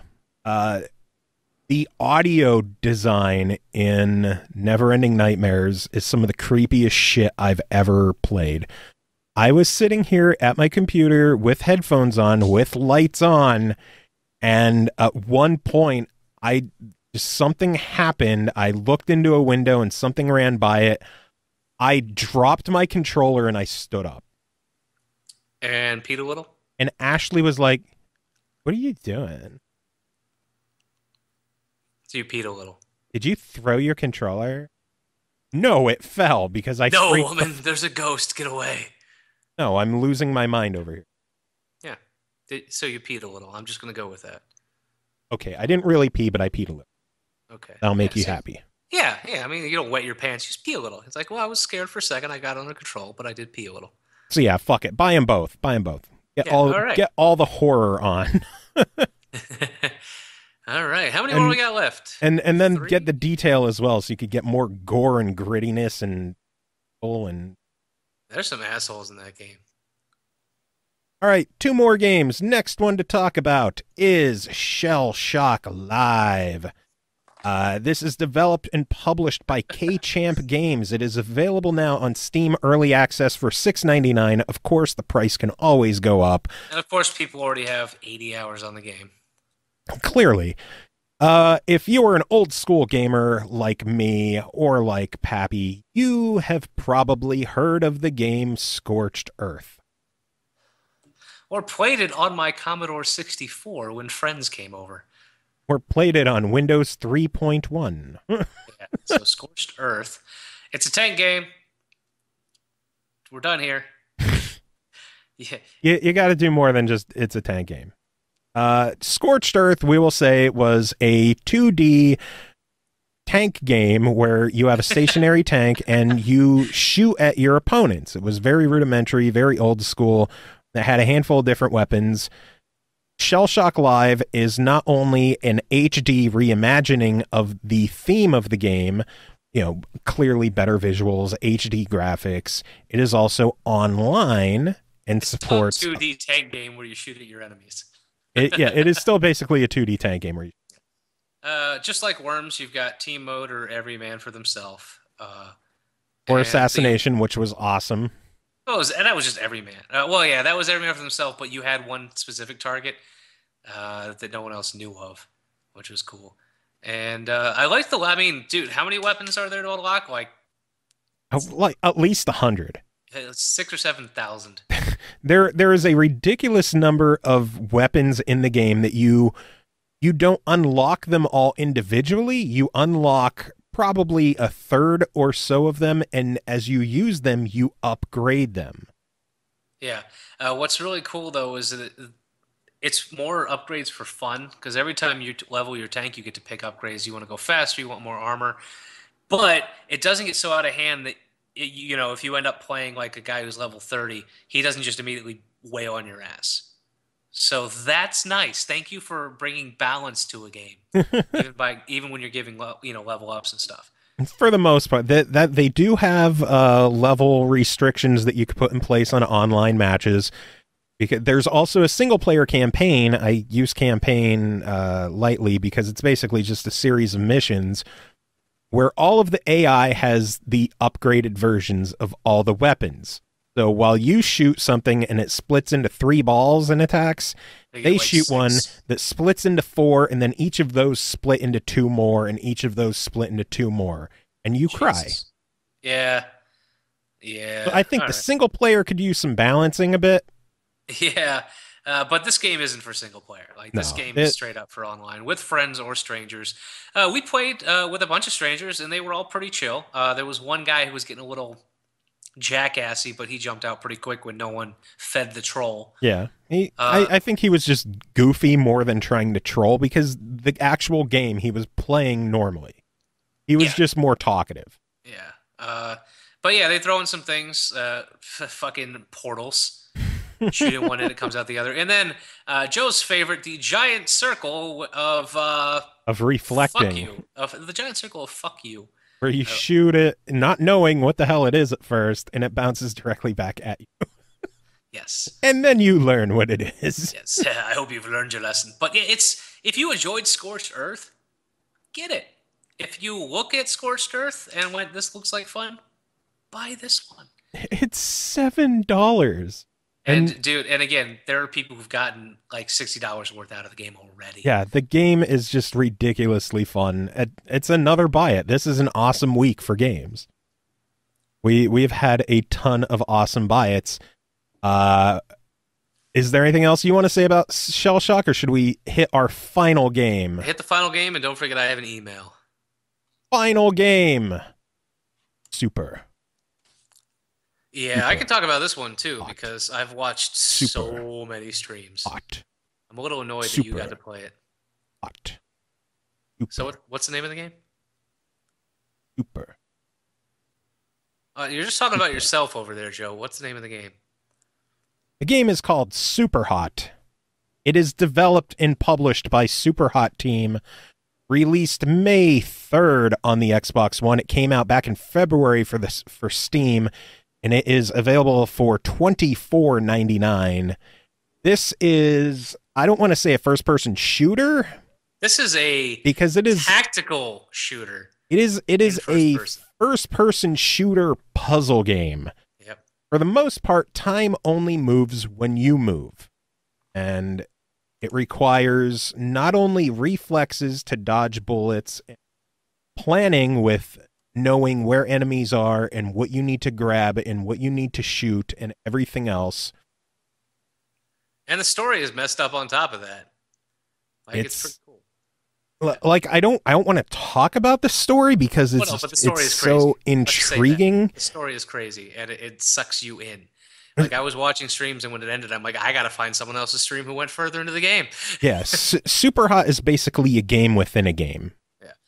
The menu layout and everything for Super Hot is it's all like old DOS-based PC menus, which is like hilarious. Kind of shit going on there. Yeah. Like, but yeah, you take... And I love, like, all the weapons are limited ammo, and there is no reload. There is, oh shit, I gotta either punch this guy or take his gun, you know. Where you throw it at an enemy. I like grabbing a gun, shooting a guy, turning, throwing my gun to hit him, to grab his gun, and then shoot him in the face, while another guy's behind me coming with a katana. Yeah. So I turn around and shoot him, then grab his katana and throw it at the guy down the hall with a shotgun, which, when you watch the replay at the end of the level, takes about 3 seconds. When you're playing it, it could take a minute or two. Yep, because even if you stand still, time still moves a little bit. So you can't just be like, all right, let me stop and figure this out. Like, you still have to think on your feet. Yeah. You know? So there is no pause. There is no pause in Super Hot. And even worse, there really is no pause, because I was most of the way through a stage and then Ashley needed something, so I paused the game, came back, and it restarts the stage. Yeah, you play. So there's literally no pause in Super. Yeah. You got to play Super Hot. And if you don't want to play it, don't load the game. The game is incredibly stylish, incredibly fun. There's a ton of content. There's actual speed runs near the end and speed runs in real time, where you basically have to play the game like a true first-person action shooter. There are a couple of downfalls. First off, it's difficult. Some of the levels are just like, if you're doing this for achievement hunting, you're gonna get angry. Oh, if you're doing this for achievement hunting, you're playing the wrong game, because most of the achievements are for like completing all of the speedrun challenges. Yeah. So I'd say more than half of the gamer score of the game is behind, like, ridiculous. But it's when they made this game, they even said, we're making a difficult game. Yeah. We're going to make a fun game that anyone can play, but to master this game, it's going to take a lot of your free time. Yeah. I have had a couple of... I don't know if it's hiccups or issues where I would punch someone, their gun would fly up in the air, I would highlight the gun, it would have like the grab symbol on it, and then I would hit the trigger and it would just punch the guy again. Okay, so... Which would get me killed. Issues, yeah. It's very possible I just waited too long, because time moves ever so slowly. God, I know I had... as entertaining as it is the first few times, when you beat a stage and it shows the replay, it just incessantly says super hot, super hot. Yeah, that's your motivation to beat the stage as quickly as possible. Yeah, so that the replay is short. It can get kind of irritating after. Overall, as much fun as I'm having with it, I need to give it a try.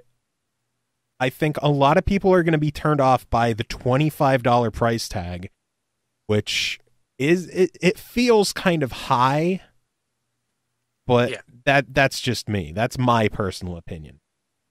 Yeah, that's fair, and that's absolutely fair.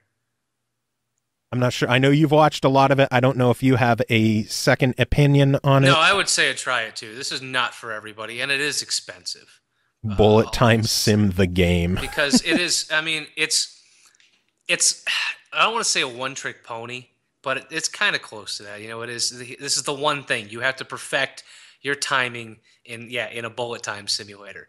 So you either get it or you don't. So if you drop $25 on it and end up just not being good at it, you're going to be a little upset. So Yeah, I say definitely try it. There will be buyer's remorse if you pick it up and you realize, this is part of the reason I miss all games having demos.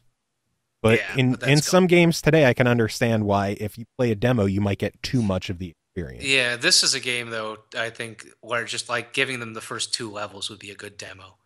Yeah, the game is ridiculously stylish, though, ridiculously replayable, and just how deep it is in the creation level with like all the menus and the storyline and just the computer feel to it. You have to get your hands on it to appreciate it, but again, it won't be for everyone. Even still, it is a highly recommended try it, because if this clicks for you, it's magic. Yep. All right.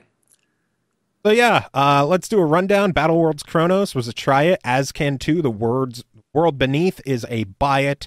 The Park is a buy it. Mystery Castle is a buy it. The Detail, the full season, is a try it. Then again, you could always pick up one episode and see if you like it. Yeah, like it.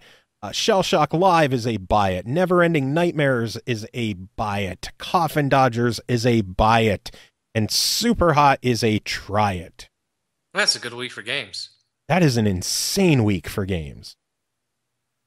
This is an insanely long episode. I know. Can I read the email now?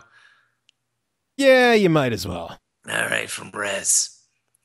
Resident Fallout expert who has put roughly, I think we could probably say like 8,000 hours into Fallout. He's put 8 years into Fallout.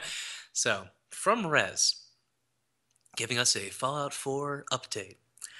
Hey guys, Resident Fallout Wastelander here to give you my personal take on the state of Fallout 4. You didn't read the email title. Oh, State of Fallout 4 Dick's Edition. All right. Here to give you my personal take on the state of Fallout 4, its DLC, and upcoming patches/releases. Bethesda has been hard at work on getting their state of releases out in the month they say they would, with a few things coming down to the wire. First off, we've got the Automatron DLC. If you haven't already gotten this, you really should. Tired of companions judging your actions as they follow you around? Wish Dogmeat could hold a gun instead of biting people and running into explosions? Then Automatron is for you. Create and build your own Mr. Handy, Protectron, Assaultron, Sentrybot, or even a Robo-Brain, then mix and match the parts for deadly killing efficiency. Seriously, I shouldn't have to talk about this one much, it's been out for a while. At $9.99, I say it's worth the money. At least they didn't completely ham-fist a retcon of the Mechanist from Fallout 3. Next DLC that's been released is Wasteland Workshop, also known as the How to Be a Dick in the Commonwealth DLC. This DLC adds more things to build with in your settlements: concrete walls, garden plots, more signs and decorations, along with the ability to capture various wasteland creatures, then turn them against one another or even your own settlers or robots in a battle arena that you design and build, which I need to do. Not to forget the new neon sign lettering, allowing me to recreate Pappy's wall of dicks as seen in the attached screenshot. My take on this one... And it is also the image for this episode. Yeah. My take on this one, unless you already have the Season Pass DLC, I would pass on purchasing this one, especially since it costs $5 to make your own wall of dicks. Now, I say if you spend any time building up like I do, like I waste hours, then it's worth $5. I haven't even done the fighting yet, but you can capture Deathclaws and have them fight in arena, and I'm going to do that. Anyhow, next DLC in the pipeline for release in May is Far Harbor. This is the one I'm eagerly awaiting. The story revolves around a new case file for the Valentine Detective Agency, and here's the official blurb about it. A new case from Valentine's Detective Agency leads you on a search for a young woman in a secret colony of synths. Travel off the coast of Maine to the mysterious island of Far Harbor, where higher levels of radiation have created a more feral world. Navigate through the growing conflict between the synths, the children of Adam, and the local townspeople. Will you work towards bringing peace to Far Harbor, and at what cost? Far Harbor features the largest landmass for an add-on that we've ever created, filled with new faction quests, settlements, lethal creatures, and dungeons. Become more powerful with new, higher-level armor and weapons. The choices are all yours. My take, this is the meaty DLC we've been waiting for. Rumors say the explorable landmass is about as big as the entire map for Oblivion. Damn. Shit. Also on the horizon is the new survival mode and in-game mod downloads. Already in beta on PC, but soon to come for Xbone and PS4, the new survival mode is harsh. You can only save your game by sleeping in a bed. You cannot fast travel, and you must eat, drink to keep living. You also have to concern yourself with fatigue, diseases, and everything has a weight value. No more carting around an entire military base's supply of ammo and stim packs. Which means I won't play that. And I know Rez has beat all the previous games on survival mode multiple times. Mods because he's insane. Yeah, mods will finally hit a console Bethesda game, and from what I've seen so far, it looks like Bethesda is going to knock this one right out of the park. A new mods menu is added to the main menu. Set up a Bethesda.net account and start browsing. Select the mods you want, download them, and the game will reload its data files. No need to restart the game at all. You can even browse and queue up mods you want to add in your game via a link. Much like you can browse Microsoft's site and queue up downloads for your Expo. At the time of writing, there are already 532 mods available to download, with more coming in constantly. God damn. Enough rambling. Time for me to get back to making a concrete bunker to store Preston in, right next to my Deathclaw petting zoo. Man, that'd be amazing. A new settlement needs your help. Fuck off. Piece of shit. So in that the Polygon thing I told you about, Monster Factory, they start going around and just deleting characters. So they deleted Preston, but there was still a quest arrow. What did it lead to? No, to Preston, but it was just an arrow pointing in the river where they deleted him. 673 mods as of right this moment. Atomic radio, snap and build, settlement management, see-through scopes, a campsite, the sanctuary bridge fix. Yeah, I like the bridge fix. That's hilarious. Build your own vault, clean sanctuary homes. That's the first one I'm getting. I hate all of the debris in my homes. I got tired of having the busted bridge coming into Sanctuary. A simple copy and paste from the pre-war Sanctuary to post-war. The bridge fits well and looks all right. Simply a cosmetic mod for people who find the hole in the North Bridge annoying. There's just a mod called Shoot Marcy Right in the Face. And it lets you download the mod and shoot Marcy right in the face. Right in the fucking face. And for those of you who don't know her off the top of your head, she's the one who just bitches constantly at Sanctuary. Oh my god, are you talking to me? I'm annoyed. You know, it's so you can download a mod, shoot her in the face. I just hope you're looking at the Twitch image right now. Oh yeah, the dumb fuck with the hammer. Only a completely useless dumb fuck would hammer on this fan. Yep. The Ring of Charisma. Oh my god, see, I could have gotten a mod to...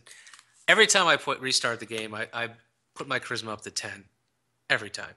Nice. That's so I waste my first 10 levels. So now I can mod the Ring of Charisma and maybe do something different with my fucking character. Oh, man. But anyway, this is a long fucking episode. Yeah, 3 hours. Almost. Nearly. I don't know what to do for music this week. Oh, Jesus. Just hum into the microphone at this point. I don't even care. All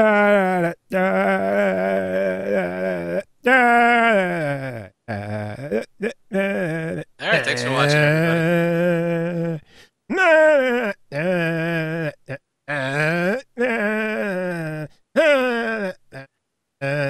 Are you just trying to reach 3 hours? Is that your whole goal here?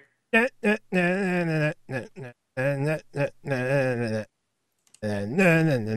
so on that note, I'm going to go enjoy the rest of my night. Thanks for listening, everybody. 11 more episodes before Joe kills me.